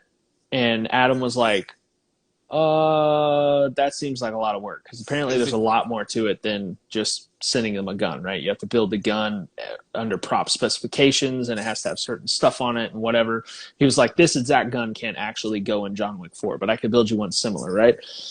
But afterward, like, me and that person who shall not be named were talking, and I was like, when he went to say bye, I was like, hey man, hold your head up, dog. You're an awesome person. I think you're just getting a bad rap. And he was like, thank you. I appreciate that. Like, he almost like, I felt like he was going to go. Did he have a squeaky voice like that and everything? He did. He was like eating a shit sandwich all morning. And then I was the one person to be like, hey bro, hold your head up, man. You're going to be fine. And he was just like, you know what? Thank you, man. I needed that. I was just like, you're his BFF now. But anyway, no, he doesn't even know I exist. Yeah, no, but like in the moment, you were his BFF. So listen, in the moment, he would have probably like given me a handy for good luck. This is my I love me wall, right? This is what I want to like. Mine's in boxes in a room. Of course, yeah. And you said, what's his face? Mitch, like his is like a fucking Connex full of trophies, right? He does. He has an entire 40-foot Connex full of trophies that he gives zero fucks about. This is my I love me room, right? Like, I have trophies in here that people don't normally see, right? This badass trophy right here, awesome trophy. It's a division championship for fucking ESP and IDPA. This is in Delaware State. They give out this fucking trophy. Wait till you see Dragon Cups trophies, bro. It's fucking awesome. Like, I love shit like this. This was Liberty. This was Liberty. They give out fucking bells, dude. Like, fucking legit. That's cool. Now, Virginia State Championship gives out fucking little miniature belts. Little belts, dude. Would have been a lot cooler if you win your division, you get a life-size belt. Like, this thing barely fits I saw that because this thing fits my thigh. Ooh, shit. Yeah. Now it's a party. I saw that because of Aaron Eden's belt. Yeah. Which I was really jealous about because, like, I loved wrestling as a kid, and I would have loved to have had my own championship belt. I would have, like, gone immediately to, like, third grade me where I was like, John Cena, you can't see me, dog.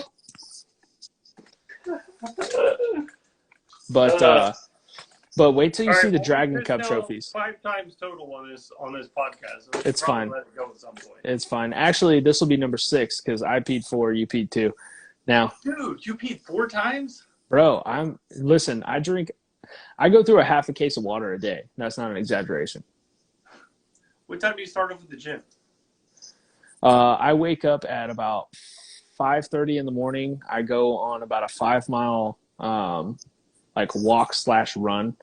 The way that works is I run as hard as I can for about 100 to 150 yards, and then I walk for about 5 minutes, and then I run as hard as I can. So it's 5 minutes is a long distance, bro. No, like 100 to 150 yards, and then I walk like 5 minutes, and then I like get my heart rate down. I elevate my heart rate really, really hard, and then I lower it, and then I elevate it really, really hard, and then I lower it. And then I usually go to the gym, and then go to work, and then get off work, go to the range, and then get back from the range, go on a walk, and then by then my wife is home, and then we eat dinner and chill out. This is going on. Dave the Shooter says this is going on OnlyFans. Yeah, why not? I mean, honestly, I've thought about doing an OnlyFans to pay for the habit. Actually, no. Anyway, I don't know that I'm drunk enough to talk about what my plans are, but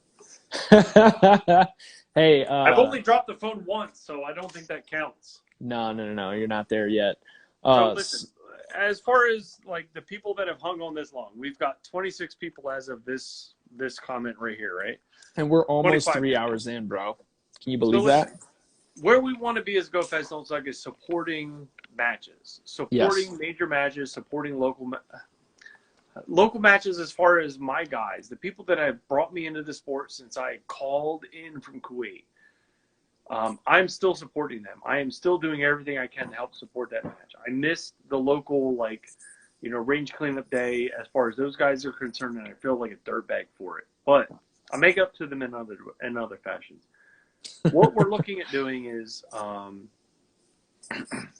where we're looking to be is if I can support a level 2, level 3 match with iPads, timers, live scoring, completely get rid of all the paperless nonsense.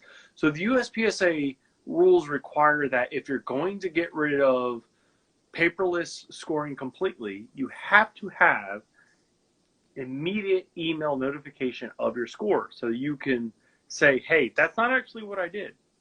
Otherwise, you got no recourse, right? Yep. So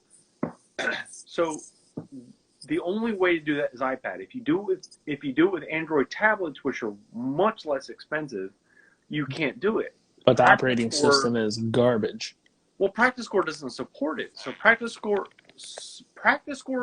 first supports an iPad or the whatever. Fuck, I can't even words right now. But they first support Apple, and then they support Android. And the Android thing is kind of convoluted because they still feel like they need to support the people that are running on the old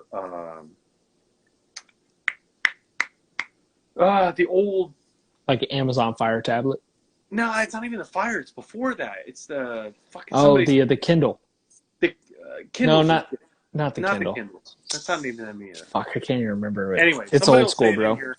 But they feel like they need to support them as well, and they keep supporting them to the point where they're not supporting Android to the same level as they're supporting iPad. So what I want to get at is I want to show Nook. That's it. Somebody Nook, the Nook. Max Hayes, send me your mailing address. I'll send you a sticker pack. Heyo. All right. So we want to send them. I would like to show up to a match with enough iPads, enough timers, enough internet support, and that's the thing that some people are not catching on to. You can have the iPad. You can have the commander timers that actually uploads the split times and everything else. But if you don't have the internet support where you're actually pushing the scores out live to the internet, you're not actually supporting paperless scoring. So I'm going to let you in on a little secret, Bill. What's up? I've been in the oil field for just shy of a decade. And oil field? Yeah. Yeah, I knew that, but and word's your word, so I didn't know. We have literally done jobs in, when I say the middle of fucking nowhere, I mean the middle of nowhere. And there are devices that rent, and I mean rent, for roughly $15 to $30 a day that, when hooked up anywhere in the U.S., will allow you to have equivalent of 300 megabytes a second Wi-Fi. Cute. Which is enough to do that scoring. It's cute because it's enough to do match scoring. We want to be 100%. Well, we if you want want to to do match stream, they scoring, have and an option. They have an option for that. Like yeah, I've literally, they have Wi-Fi. Not it's not Wi-Fi, but they're cellular boosting towers that hook into a generator.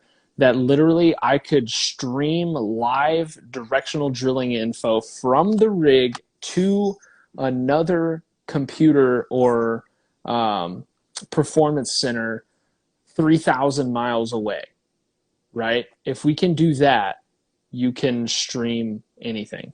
Like it's powerful and it's very cheap to do, but the problem is people don't know where to look and they don't know how to look and they don't know what to do. Now, I have done all that legwork for a certain person and sent it to them and been told kind of to go fuck myself. do you want 2022 goals? I want 2022 goals, bro, because I'm getting frustrated at this point. But real quick, PS Selg said free Atlas shirt and I'll rock a goatee and look as much as like you as I can at Dragon's Cup. Trevor, okay, done. Free Atlas shirt coming your way. He's the guy. He runs Ely. Paying attention long enough. All right, so 2022 goals is production level. All right, so amateur. I did production in high school. I understand production to a level that I can make it happen. But I'll call it amateur production, major match, live streaming. Yep. And I have plans to do. I had plans to do that in 2021.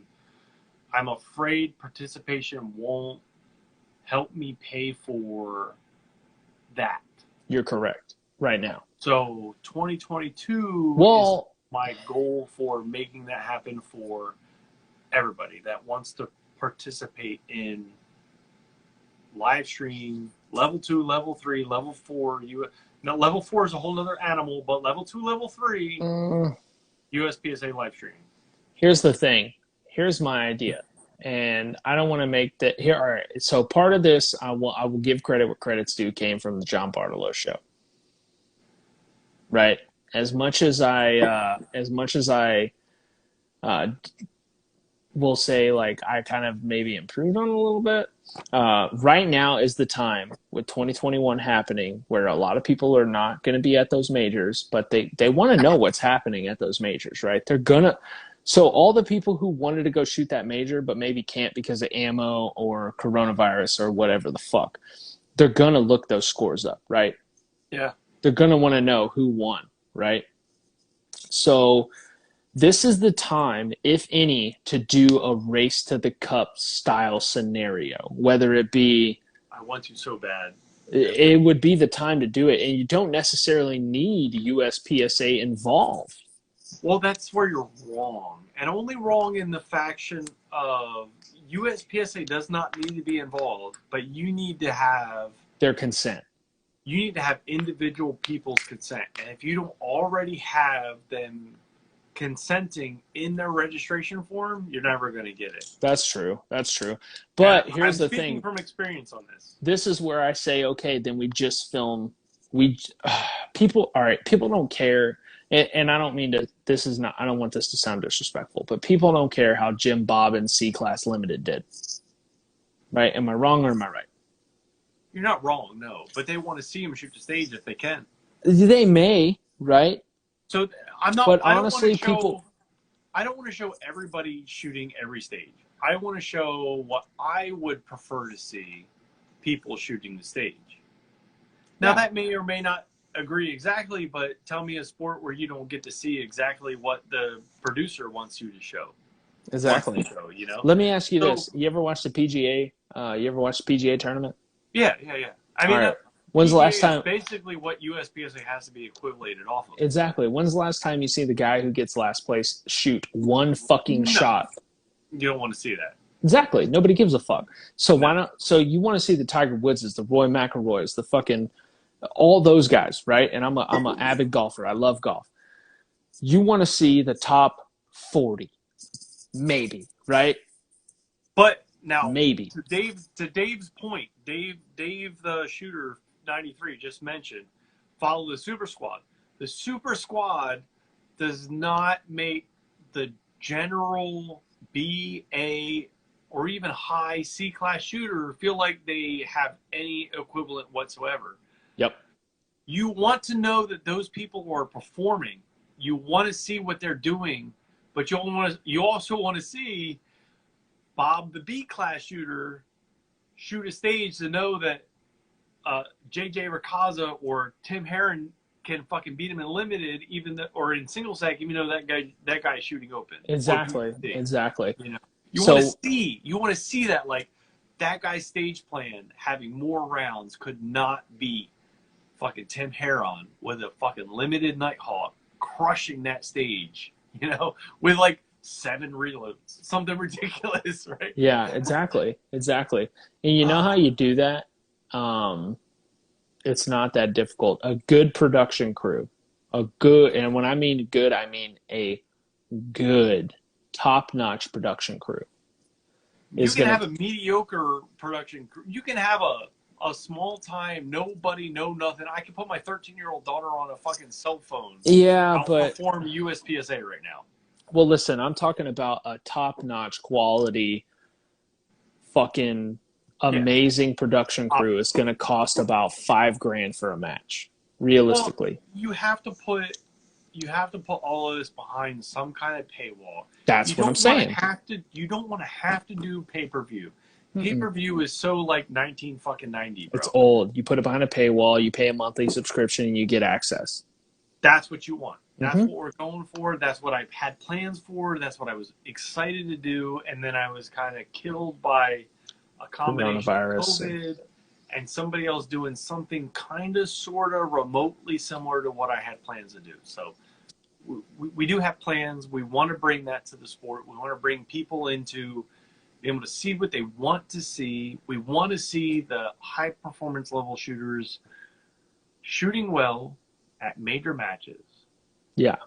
We don't want, as far as personally, I don't want to have to pay individuals' rights to show their image shooting half-ass on the stage. No, and you should rightfully so. You shouldn't have to. You shouldn't. You know why? Because look at it this way. Have you ever watched Supercross? Yes. Okay, now it's only available on Peacock, which is a streaming service. And you have to pay $7.99 a month to be able to watch Supercross on Peacock, right? I pay it. I grew up riding motocross. I have motocross bikes. I ride all the time, right? I pay $7.99 a month to watch roughly maybe 40 races, right? Ours is going to be on OnlyFans, and it's going to be like totallynotadildo.com. Yeah, cool. Right?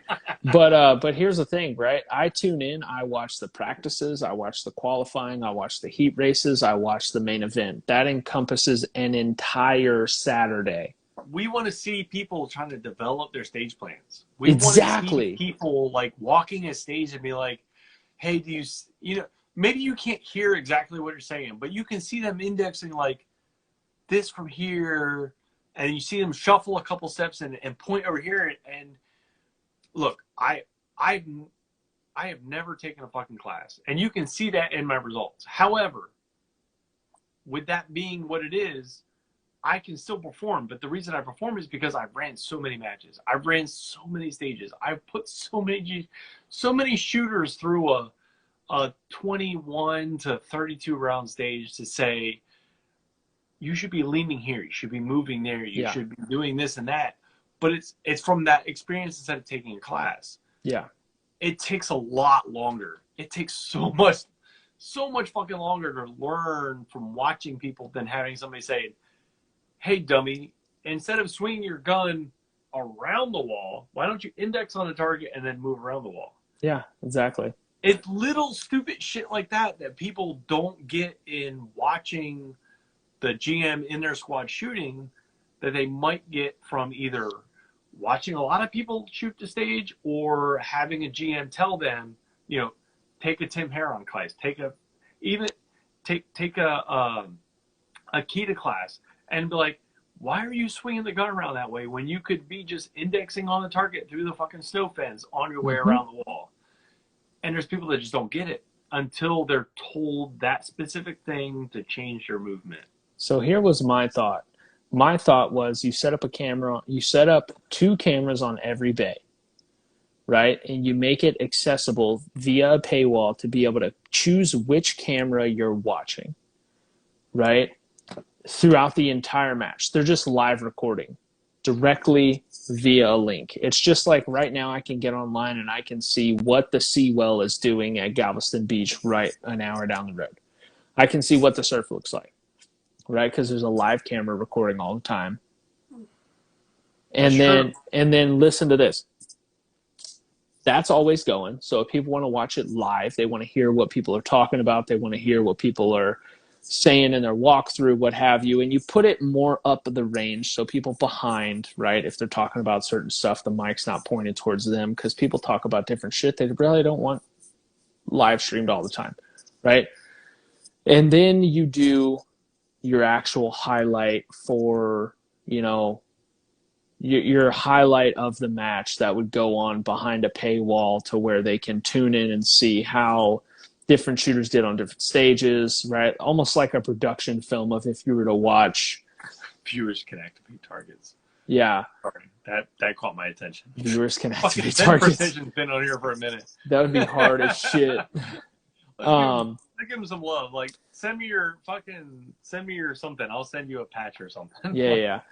But send me your address. But then you do, okay, let's follow the top 50 shooters type scenario video, right? That can be put behind a paywall. But if they wanted to, like, if they're tired of watching the Super Squad, they can go see how the normies are doing on stage 7, right? Or if they know the Super Squad's about to go to stage 7 and they're on stage 6, they can go to stage 7, see how the normies are shooting it, and then go to, JJ coming up on stage 7 and see his different process versus what, Joe Blow's doing. You want to know what the problem that even me, having been shooting the sport for over 10 years, did not know until I started trying to do something. So we started a thing called Ghost View. We were recording the entire stage throughout the entire match, right? And then we would overlay your video on top of whoever you wanted to be overlaid with. I do that myself. What we did not realize was some of these people that are GMs that are shooting and winning regularly are actually getting paid just to have their video, their match video. Like the video you would see on YouTube or Instagram, they were getting paid money just for other people to view that video to see how they did that stage instead of you.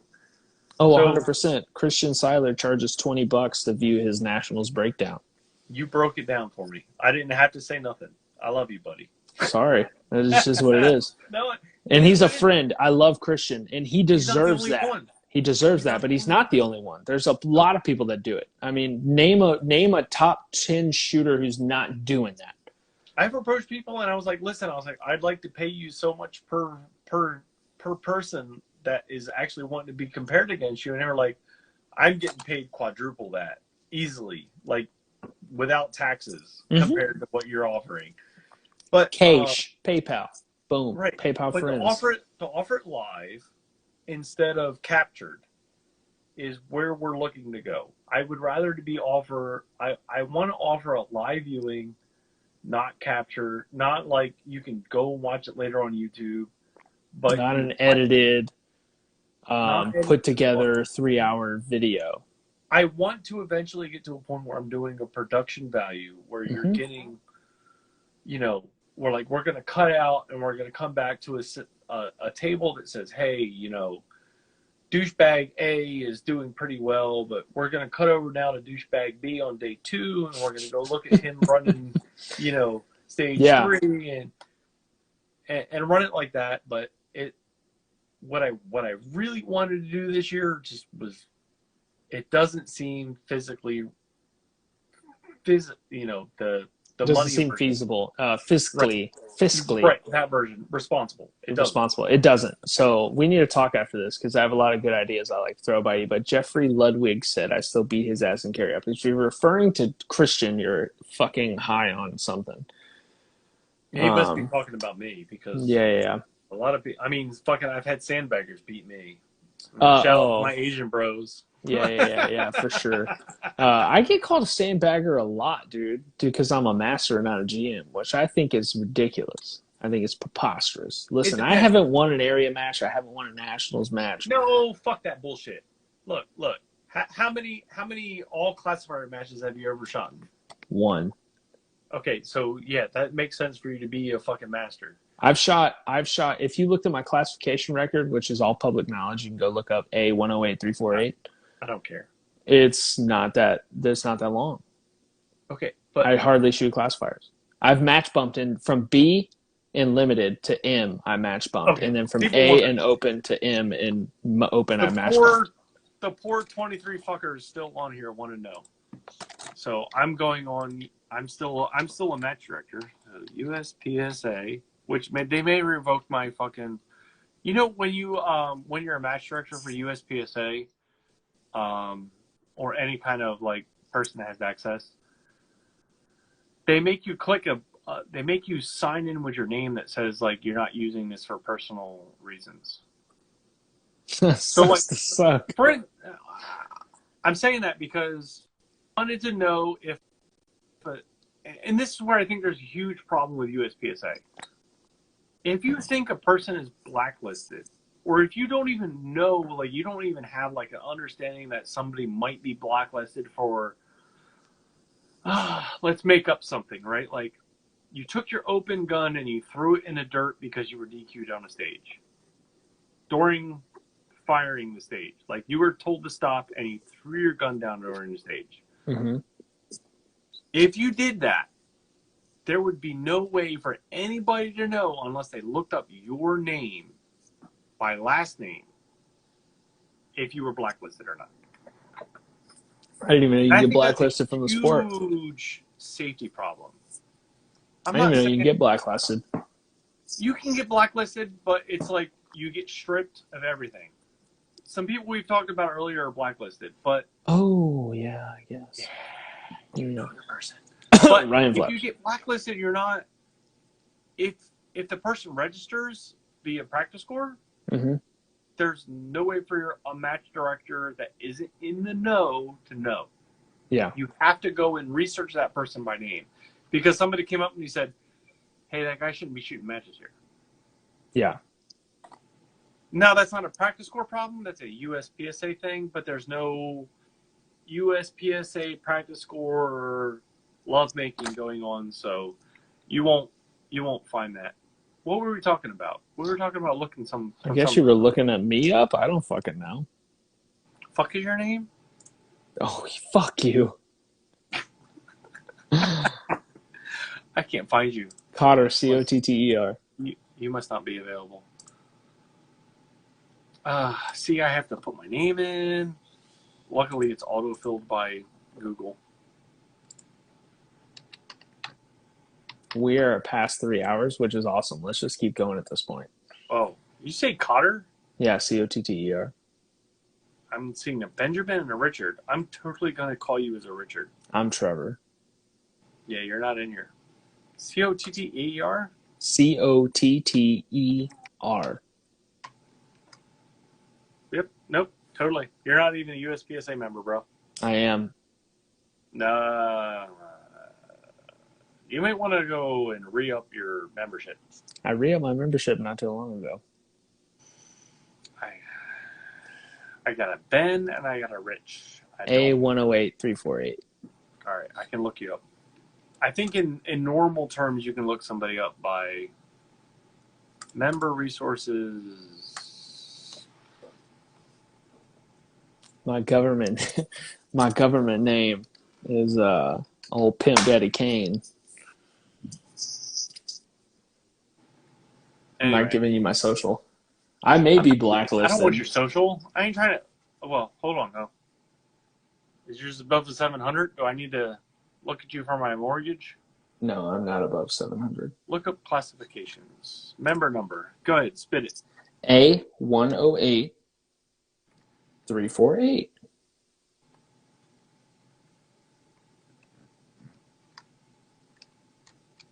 Sorry, my 108348. You know how gross that makes me feeling? Why? Like I Because know even my daughters, even my daughters wasn't a fucking 1-0. Like bro, I'm new to this sport, to be honest.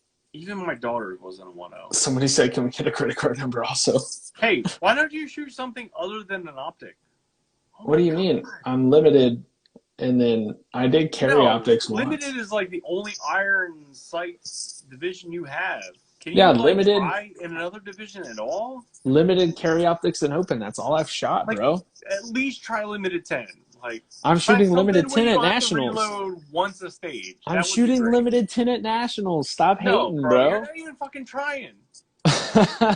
I've only been doing this for 2 years. You're going to limited 10 nationals unclassified? We're shooting together. Yeah, when else am I going to classify?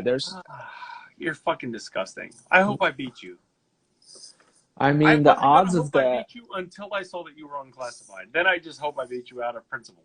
Well, I mean, either way, I'm going to be an A or above. An M? You're only okay. So you're an 88.7% 8.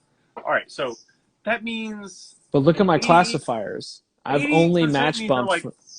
you're low open. I've match You're bumped. low open M.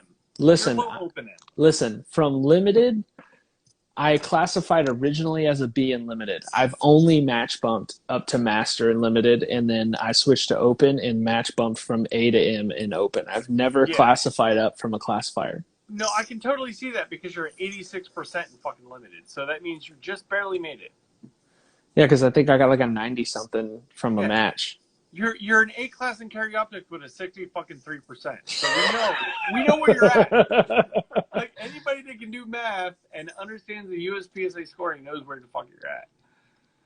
It says I expired in February. The fact that you have a USPSA carry optics classified classified fucking badge.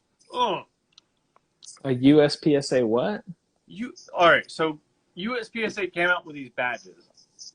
I'm not quite sure why they came out with the badges. I think they're like Xbox fucking badges, where like you get this badge but nobody really fucking cares about it. My god.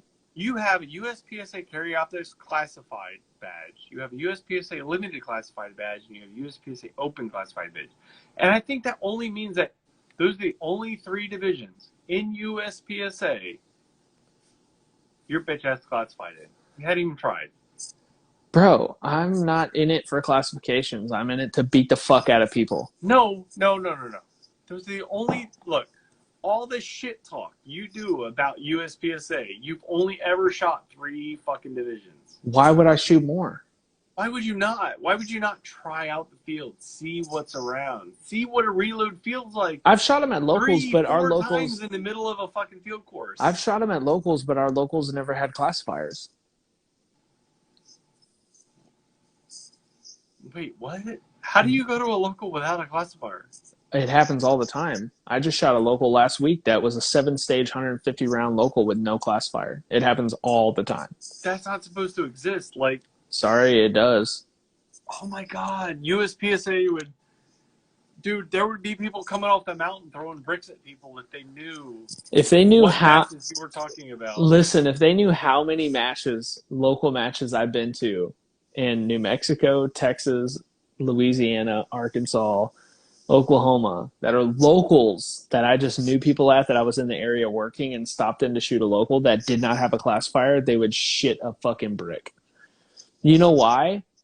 Because the fucking classifiers are garbage water that nobody wants to fucking shoot because they don't pertain to actual match performance. Nobody gives a fuck about classifiers. No, I'll give you that, but having a local match, a level 1 that doesn't include one classifier, why would you? Why would you shoot a shitty stage? Why would you include a stage that is garbage water instead of including a good stage instead? That doesn't include the reason they are affiliated with USPSA could be problematic for that club with USPSA. Good, then USPSA needs to take a long, hard look and go, maybe we should make our classifiers more realistic. I bring up certain individuals that we have that you have named by name earlier on in this live cast? If you're referring to Billy Dotson, he always has a classifier. I was talking about Billy. Okay, good. He always has a classifier. He's a I was fucking talking about G. somebody that we may or may not. I don't know. I've had a conversation with him earlier. I'm trying to think. I can't remember. I'm trying to. So apparently I'm expired. My thing expired in February, which makes sense. I got to renew it. I'll renew it after this, as soon as we get off here. Okay. People are saying that my shit expired in February, which makes sense. Because Considering you were giving everybody your USPSA number. I don't care if they know. Damn RIP Trevor 2021. The one person that actually looked. Yeah. Dave Shooter 93. You're getting a t-shirt. Ah, fuck. I can't even. What the hell am I looking for? Yes, Mike, we're still going. Yeah, the fact that those 17 people held on this long are just a testament to amazing, right? Ain't got nothing else to do with their time. No, look, they're OG. They're like real people, right? All right, all 17 are no now. We just jumped up to 22. Damn, 23. We're getting more people. We've been going for 3 hours and 11 minutes. I hope these people actually sent me a message on IG about what I was supposed to be sending them when I was, at least semi-fucking sober. Dismissed. All right, so Connor Freiberger said, "Man, these lives are better than some prize tables." Oh shit!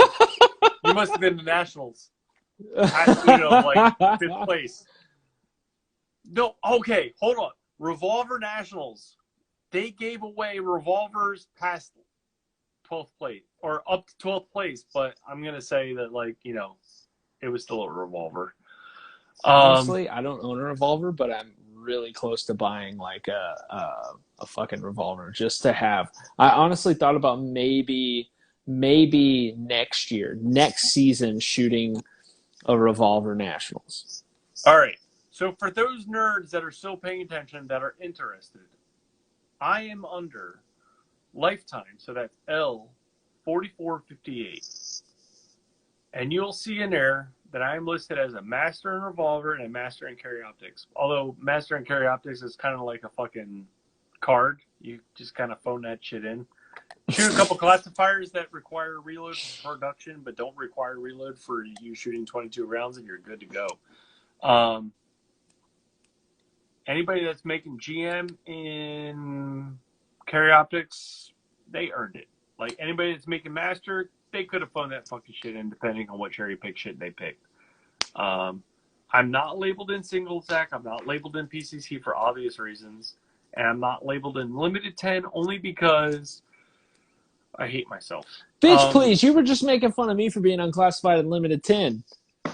Was I? Yeah, you were. You were like, you're showing up to limited 10 nats unclassified? Okay, you know what? Just for that, I'm going to classify before limited 10 nats. I'm not. I'm going to show up and win limited 10 nats as an unclassified shooter. How's that? All you got to do is beat me to fucking make this podcast worth it. No, I'm going to beat Blake Maguez and Christian Seiler. How about them apples? Are you paying attention? No, not really. Oh, you got the butt crack going? You're gonna beat Christian shooting iron sights because you're what? Because you're coming from optics to iron sights is the same as he is? You've got the hold on, wait. I understand. You're like you're younger than him, right? No, he's younger than you. So you must have some other advantage. Are you more athletic than him? Yes. I'm making this face again. It might not be by accident. Question it. You name an athletic event, I'll go head to head with that fool and smoke him. And he's a friend. I'll say that out loud. I don't know. He's done very well for himself. He's got to put effort in and accomplish school at the same time. I know when I was at that age accomplishing school, I was I was barely accomplishing school, so. Jesus. Are people still watching? 24 people are. Jesus, I feel like I owe those people money. It's not even your podcast. Who are these people? Are you watching for me or are you watching for him? Like,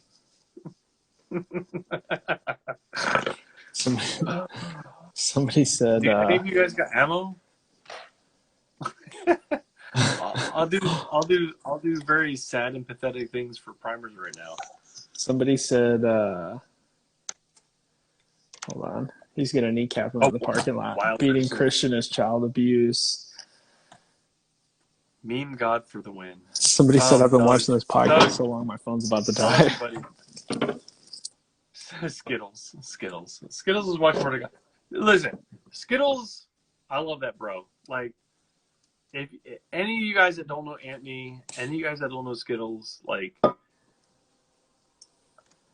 my kid would even post up like hey, we're doing a fundraiser for jump rope shit, and Skittles would be like, I got you.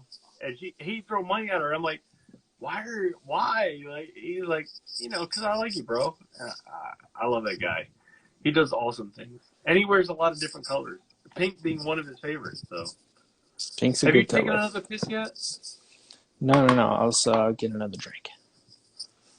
Alpha Mike Tactical would do some dirty things for primers. Who wouldn't?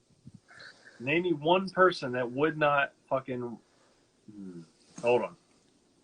I'm not the only one that will work a glory hole for primers, right? No, you're not. Okay, Someone said I'm going big dick mode. Christian, I think, also plays. There's at least two of us. Zen Precision said Christian, I also think, plays baseball. Well, Zen Precision, I played well enough in sports to win multiple state championships in multiple sports. So, holler at your boy. I've given away a couple a few t-shirts. I've given away a spring or a winter kit. Let's give away a swinger. Let's do it. Do I get the swinger though?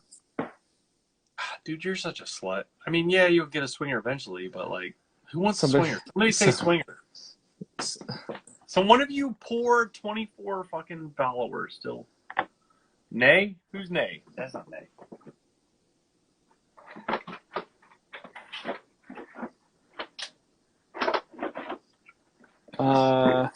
The first person was Dano L13. Connor Freiberger, you lost, bro. Again. I cannot believe we've been going for 3 hours and 18 minutes. This is epic. This is like a Joe Rogan podcast at this point. This is totally your fault. This is not my fault. We still got 25 people watching this.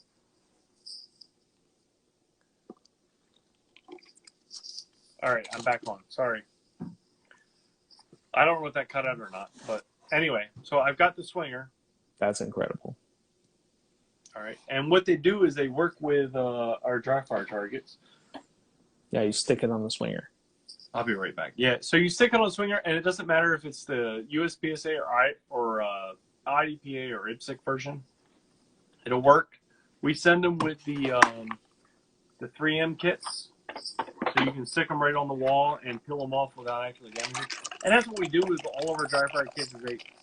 They don't damage your walls. Is kind of the point. I've had to patch enough walls in my house that I don't want to have to do it because I do dry fire practice. So all of our targets are just so you can peel them off and make new presentations and not have to work at it. It's really nice. Whoever it is that you said won, make sure they send me a message because I don't remember shit. I'm probably going to give away too many of these kids, I promise. Alpha to Win said it's like a passing car wreck. You know you shouldn't look, but you just can't stop. Is that my face, or what are you making a joke at, bro? I got butt hurt with swingers at Florida Open. I run matches where major competitors, people that are sponsored by people that we care about, I'm like, hey, what did you think about the match? What do you think about this? And they've got nothing but fuck you and fuck everything you're about. I've got some people but I'm like, anything constructive? And they're like, no, just fuck you. Ah, great, thanks. I appreciate the input. That's funny as hell. It's terrible. It really is. Like the amount of people that in this sport that have shot the sport without participating. And I mean that in the fact that, like, if you go, you pay your match fee, you shoot, you leave before everything's put away. You're not participating. You're playing the game, which is fine. Mm-hmm. There's people that require that. But if you're going to come back later on and say, hey, this, that, and the other thing without having any understanding about what goes into developing a stage, what goes into putting it on the ground, what goes into running it, breaking it down, or putting it away, man, you are just fucking limiting yourself to your own consumer perspective. Yep. The majority of people that play the sport play it because they are participating and not because they are consumers. Unless you've been one of 3 guys that actually show up to set up your local match every freaking weekend and then tear it down because everybody else leaves. Unless you've been that guy, you don't know. You have no idea. Yeah, you have no idea. You have no. If you're the guy that shows up on match day, shoots and leaves, you have no idea what's actually goes into a match. That's super cool, Bill. I definitely want one of those. So add that to the cart. It's like on the list, on a long, short list of things to add to the cart. Yeah, add all the shirts you've given away, the hats, and the dry fire targets, and the swinger. Well, I just want to make it worth it for the poor 26 fuckers that are still on this I cannot believe 25 people are still watching this shit show. That's what's awesome to me. We're 3 hours and 22 minutes into this. My wife just told me to shut the fuck up while she was sleeping on the couch. I don't know if you heard that or not while I was making a drink, but she was like, babe, shut the fuck up. I was like, oh, okay.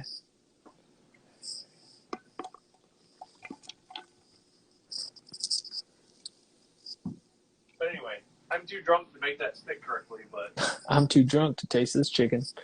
I mean, that fucker, and here's what kills me about this guy that made these for me, is he sent me this design, and he was like, hey, I've got this swinger idea.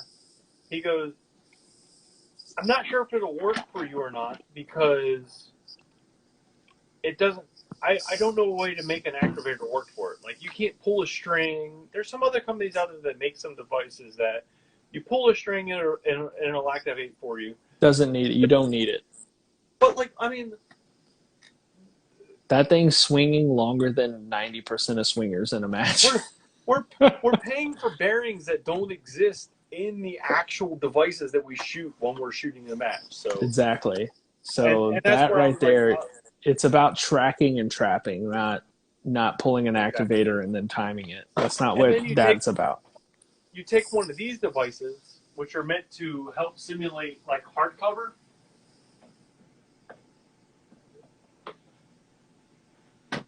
Oh, what? Right? So that's fucking with your emotions on vertical hardcover. Bill, send me this shit, bro. Right? So we're teammates. I should already have had this. You take this bitch.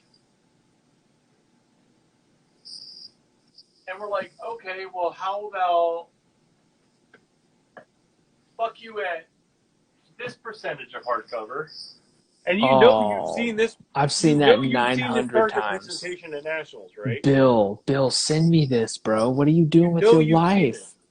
All right, but then you go to shout out to Nationals in 2019, and they got the sumbitch set up like this. Shout out to Anderson Jim, who just woke up in Sweden and is now watching. Just saying. Yeah, see, why don't I have one of these, Bill? I'm not gonna lie, I'm a little upset. We send these with an open target, a tuxedo target, a left and right hardcover target, and 2 no-shoots.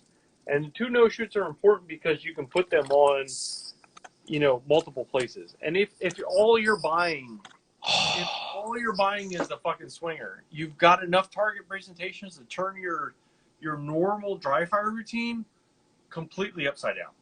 Bill, I'm so upset right now. I'm so upset I don't have that. Well, you tell people and you announce it and you post videos and it sometimes it takes like seeing it at even in this level of in person to people to understand that something this simple, something this inexpensive could turn you completely backwards from what you're training now. Okay, let's assume you go to a 10-stage level 2, and there are, on average, how many would you say? I'm saying 4. How many on average would you say there are swingers on a 10-stage level 2? 4 would be generous, to be honest. 4 would be generous. Yeah, right? yeah. 4. Let's say there's 4. Yeah, let's say there's 4. The percentage goes up for 4, but let's even say it's 3. So the amount of points you can gain from that could be the difference between. That could be what? Depending on your skill level, if the person in first place is crushing it, it could be the difference between 3rd and 4th place easily. Yeah. Second and 3rd place easily. Easily. But even at your classification level, if you're the type of person that goes to a match and is concentrated on classification level, on a C class classification, being able to shoot a swinger compared to your peers will make you a fucking B class shooter. Yeah, and then what people don't get, like, if you can do something simple like knock down steel 1 for 1 because you practice it in dry fire, yep, will make you a B class over your peers. 100%. I'm very, very, very confident shooting swingers only because I've spent tens of hours shooting swingers. And I'm not talking shooting swingers in matches. I'm talking at practice, shooting different swinger cadences and activator sequences to swingers and target to swinger sequences and all of this different stuff to the point where I see a swinger and I'm not affected whatsoever. Like a swinger to me is another target. I give 0 fucks. I haven't mic'd a swinger in a long time, nor have I shot a D on it. Early on, how many low Ds did you shoot? How many low Ds and Zs did you shoot? All of them, right? Because that's the most static part of the target. Yeah. That's the part that moves the slowest. So you shoot at that part because you know where it's going to be. Yeah. What you want to hit is a fucking A, and it's not even that far off. But if you have something so stupid, like a little swinging target to practice on, it might make the difference between you doing what you think you know you can do, or what you know you can do, versus what you end up doing because you were shooting low fucking C's and D's. So the Williams sisters at Area 3, we were talking about the Williams sisters earlier. I didn't see it. I usually, when I get done shooting, I score way ahead of the RO and I start loading, and then whenever I hear them finish, I'll go sign my pad or whatever, right? Like, I don't follow the RO and watch every score. Why even get excited about it? Yeah. Like, I can hear them scoring it, so if I hear something I know I didn't count, like if I hear an extra D or an extra C, I pick up on it, right? Yeah. Well, there was a swinger at Area 3 that I saw one hit in the alpha, no hit in anything else. And I kind of I don't remember what happened, but I wasn't paying too much attention, so I just walked kind of right by it. And then I'm over there loading my mags, and I'm like, man, it's taking them a while to finish scoring. Well, it turns out the Williams sisters called the RO back over there because he called it an alpha mic, and they were like, no, it's a double.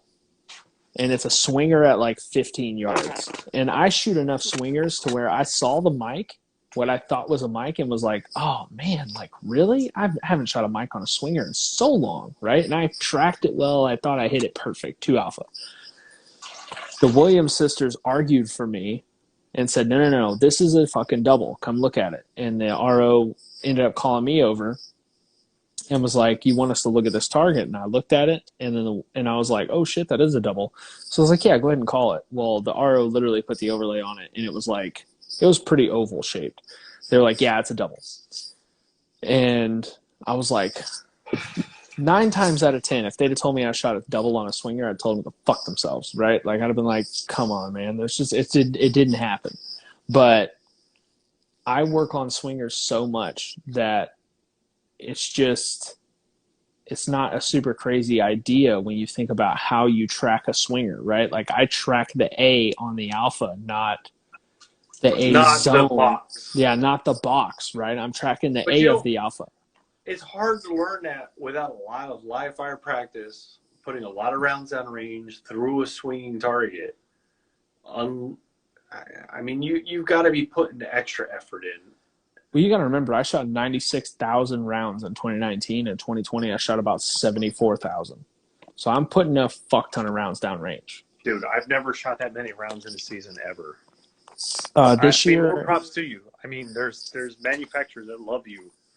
well, I've never ever put that many rounds on range. I'd be lying if I said I paid for a lot of that.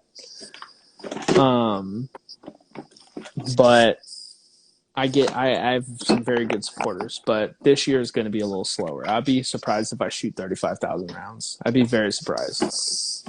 So listen, while I look like I'm completely avoiding your ridiculous round count that nobody can equivalate to these days. Bullshit! It's a world shoot year. JJ and fucking Eric Grafell are shooting 500,000 rounds a year. There's a reason there's only a few people shooting that match.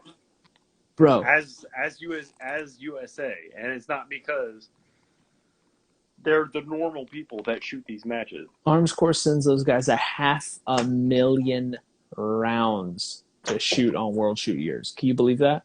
No, I can totally believe it, and I can totally believe that I will never try to shoot that many rounds in a year. Yeah, somebody said if we talk about the Williams sisters, you got to give Glenn Wong props. Yeah, Glenn Wong is a Jedi master. He is the Yoda. Right? That's their trainer guy, right? Yeah, that's their trainer. Yeah, and dude, he has done a fantastic job. How the fact he keeps like such an upbeat personality, like. I mean, I hate too many people to keep that much of an upbeat personality. Dude, those girls have won more titles between the two of them than a lot of people. Yeah. What's her face just won freaking PCC, right? Like crushed. Murdered. Who needs gender norms when you're just getting crushed by everybody, right?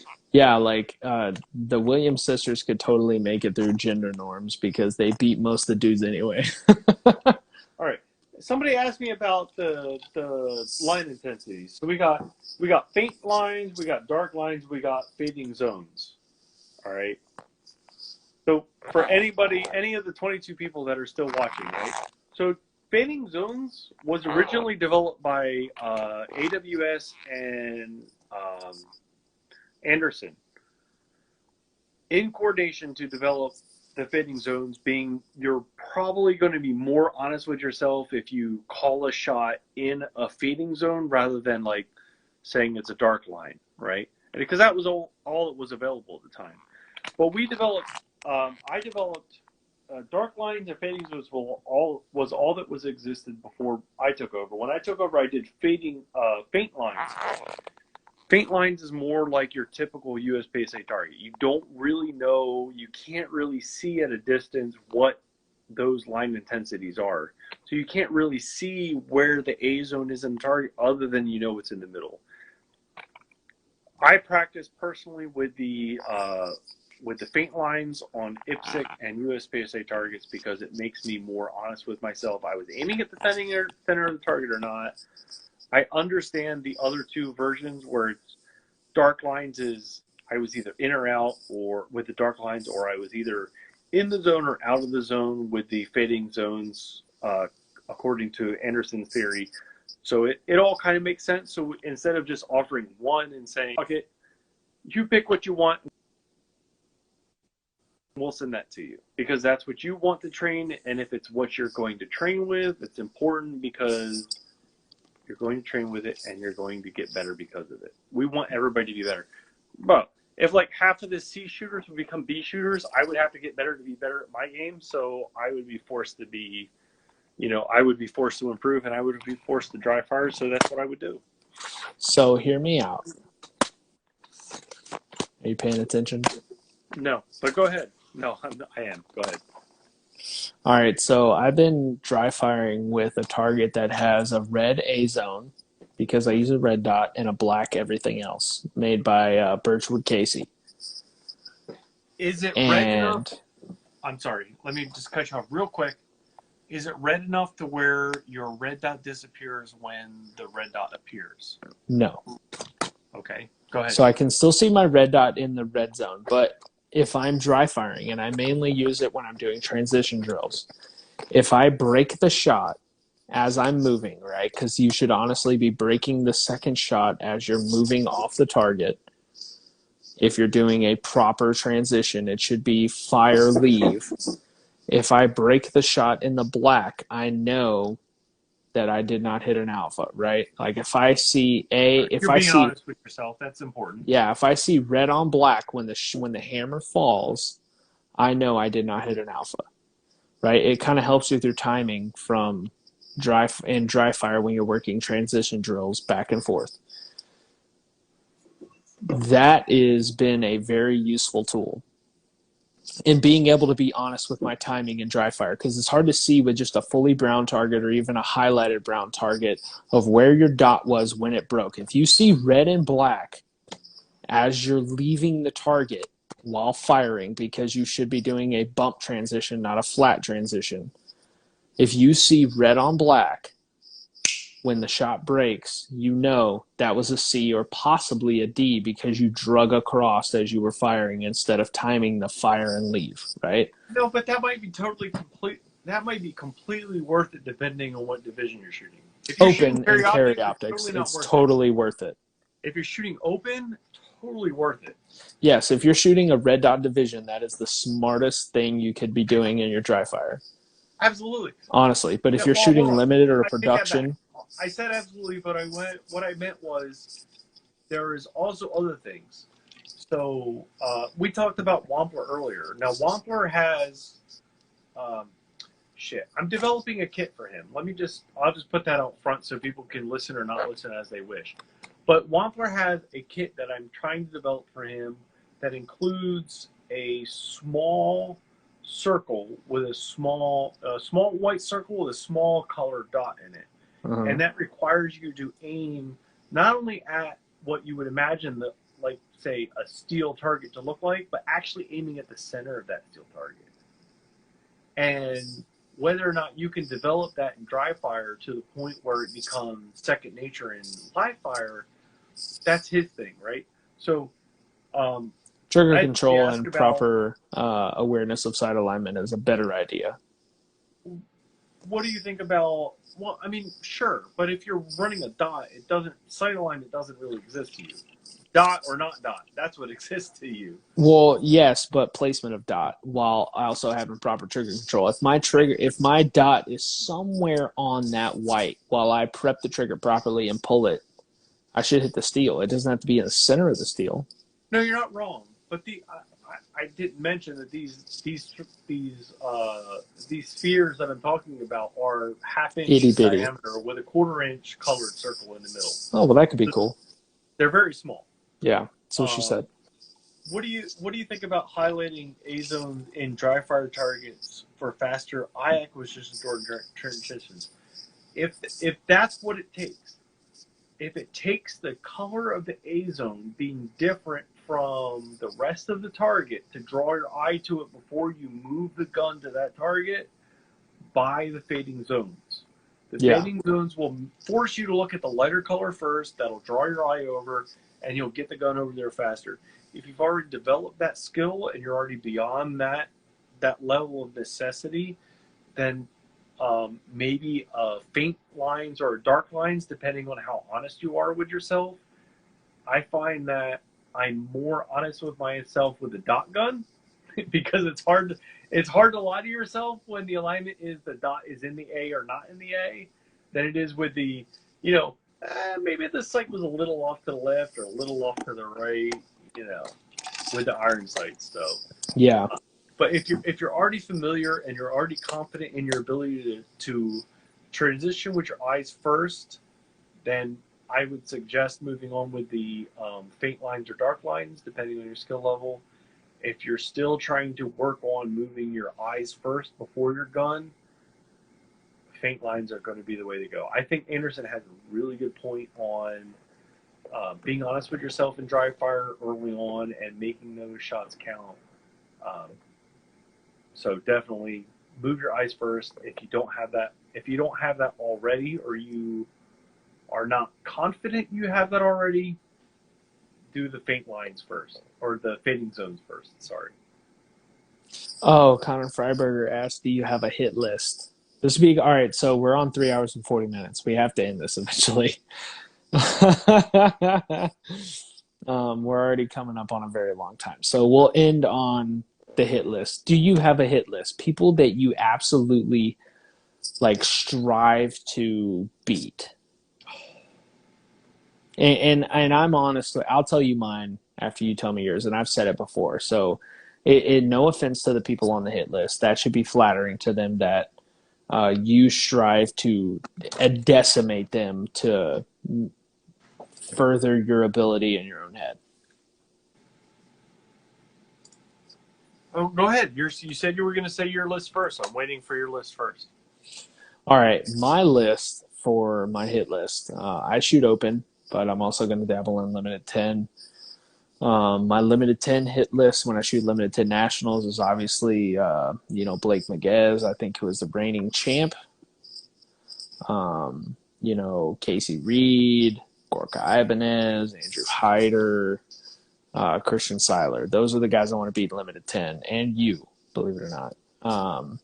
I would like no. You're a good limited shooter. Don't sell yourself short. You've won an area match and you've won a lot of big matches.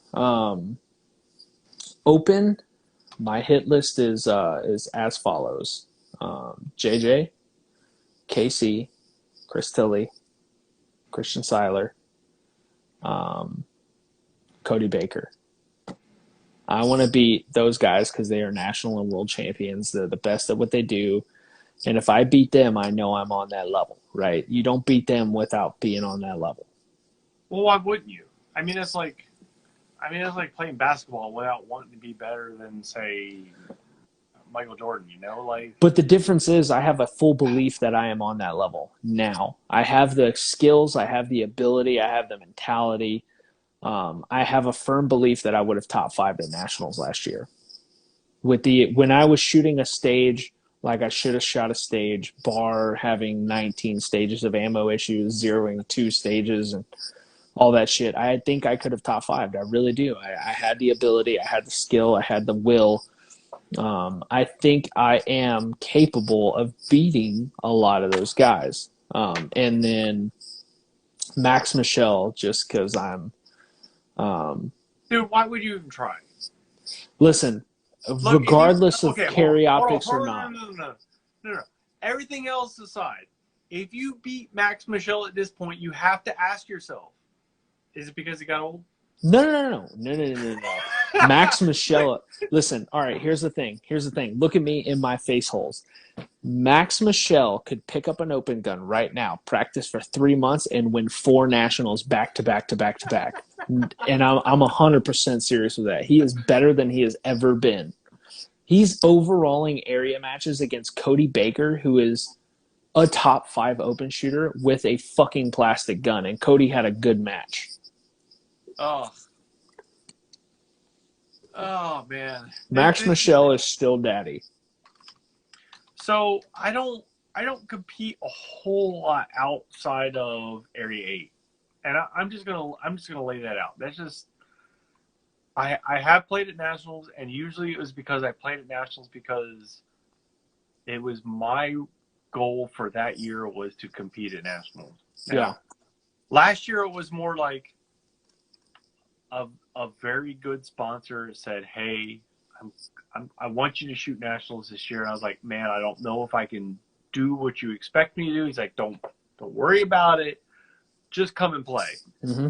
And I did, and I felt devastated that I didn't do to what I know my potential was. It's a lot of pressure. I don't know what it was. I put a lot of pressure on myself. It wasn't that the person didn't believe in that I could accomplish what he thought I could do, but yeah. So as far as locally goes, not competing outside of Area 8, Jeff Emmerich is a carry optics fucking killer out here. I have helped train a couple friends of mine because I got pretty good at carry optics when it wasn't like the division to go to. Right now it's like the division for everybody to go to, right? So when it wasn't the division for everybody to go to, I helped out a couple buddies of mine. They did really well, and they did like way better than I thought. I'm just gonna name them, right? Like, so Stephen Van was crushing carry optics, came out of single stack after beating you at nationals, and then yeah. And then right, people win people beat certain better NASCAR drivers when their tire blows out on turn 4, but that doesn't mean they're a better driver. Well, if only they had loaded their tires to the right pressure. Yeah, right. Tell them to catch me at a match this year, see what happens. So Matt Hempel out of New Jersey, of all fucking places, dude, he's a good shooter. A 10-round limited stage. I know who Matt Hempel is. He's a beast. And dude, if he makes a run at nationals this year, I will totally sponsor. As Go Fast Don't Suck, I would totally sponsor his run at nationals. Because last year he got boned. He had a lot of problems with work. Otherwise, I would have sent him anyway. But anyway, so this year, if I was running carry optics still, Jeff Emmerich, Stephen Van, and Matt Hempel would be the guys that I'd be chasing down. I'm having a hard time in my inebriated state to remember who it was that I think out of like what do you call that? Like when your brain kind of reserves itself. I don't want to remember the person that beat me at Virginia, Maryland last year. Oh, yeah, that's called acute memory loss. Yeah, there's a reason for it. Like you're just kind of trying to preserve yourself. Yeah. So that I've got a little bit of that going on right now. I know what you're saying. Somebody said they were surprised Eric Graffel is not on my list. Eric Graffel is the top of my list. But until I beat everyone on my list before Eric Graffel, I will not really hold myself to that standard. Because Eric Graffel is the greatest pistol shooter to ever walk the earth, in my opinion. Nobody. Eric Graffel shows up to a match and there's a 99% chance he's winning. Period. That's terrible. If you go into that match with that mindset, though, that kind of ruins you for the rest of the match. What do you mean? That Eric Graffel is... Listen, if I shoot against Eric Graffel, I'm going to give him everything I fucking got because I'm an athlete. I'm a competitor. I'm not scared of Eric Graffel stop competing against Eric Graffel. Start competing against yourself. No, I'm competing against myself, but I'm going to give that motherfucker everything I got and see what happens. You're still competing against Eric. Stop. Look, competing against yourself. I know, like, when I go into a match, if I know who else is involved, I don't really care. I'm only paying attention to my own performance. Yes, that is very true. And that's a good mindset to have until you're competing against the best shooter on the planet, right? Okay, it depends. There's a lot Ask Christian if he was only worried about himself when he was shooting the last two nationals. No, he knew. Got time for that young he knew, and so ask JJ. Then ask JJ if he knew where Christian was every single shot of every single stage. At that level, you're not worried about yourself. You're competing at the highest level of the sport. You're worried about who you're competing against, and you're trying to beat them. That's a baseball level of compensation. You don't think Mike Trout walks up against a fucking A+ fucking monster pitcher and thinks, oh my God, this dude's got a fucking nasty IRA and I'm gonna fucking smash his bitch ass out of the park because I know I'm that good? You don't think Mike Trout thinks that? He might.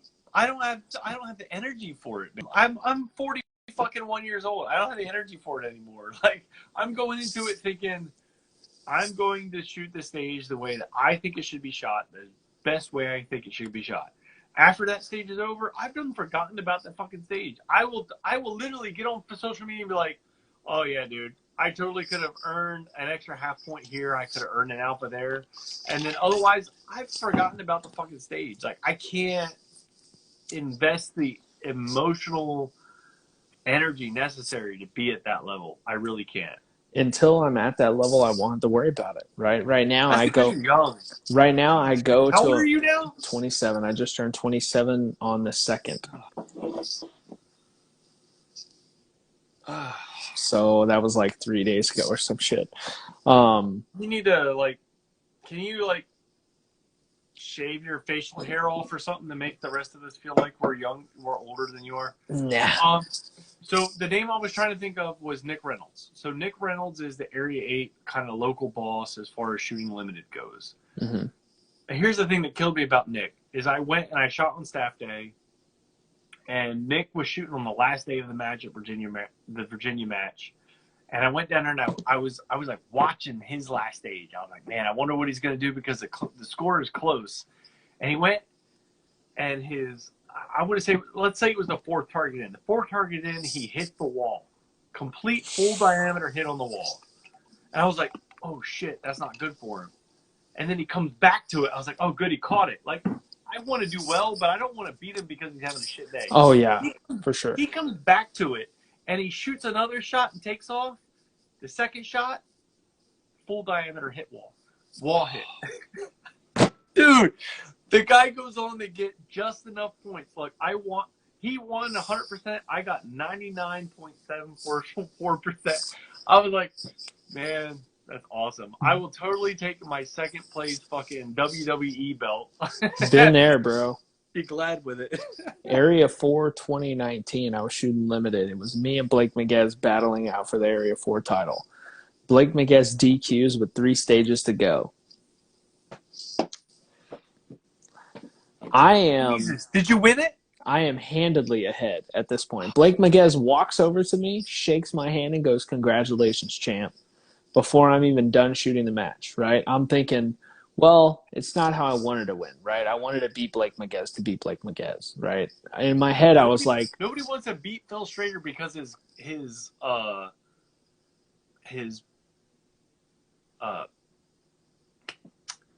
anyway, fuck. What do they call that? Like, they're trying to develop this product. They're 40 cal. Yeah. They're QC or R&D. He's R&Ding something else. The fucking R&D 40, and I was like, man. Well, sucks to suck, right? You still beat Phil Strader. He should have came with equipment that worked. It's a fucking area match. But anyway, you were saying. But listen, so second to last stage, right? Right after Blake Miguez DQs, I've got this match in the bag, dog. Like, honestly, all I had to do was limp my way to the finish line, and I was taking it. Oh, you went 0 and hero, didn't you? No. Extractor breaks on the second to last stage, right? I basically zeroed the stage. I think it was like a 0.6 hit factor or something on like a 9 hit factor stage, right? Basically zeroed it. And then shoot the I'm on the side at the safety table, borrowing an extractor for someone, beating it with a hammer, fitting it to my gun. Like, honestly, just enough to finish the stage, to finish the match. I finished 97.9% at Area 4 2019 in limited. I lost 11% on that stage because it was like 155 points. Because of a fucking... Oh, yeah, dude, the big fucking... Oh, no, you couldn't afford it. Regardless. It hurt so bad. Like, best case scenario. So here's the thing. Course and a short course. Oh man, if it had been a 50-point or 60-point short course, I still would have won by 2%, right? For nothing. But so then I end up winning my class, but I lost Area 4, right? So then I think I was an A at the time or some shit, which I had no business winning Area 4 as an A. It was embarrassing, honestly. I should be a GM by all accounts.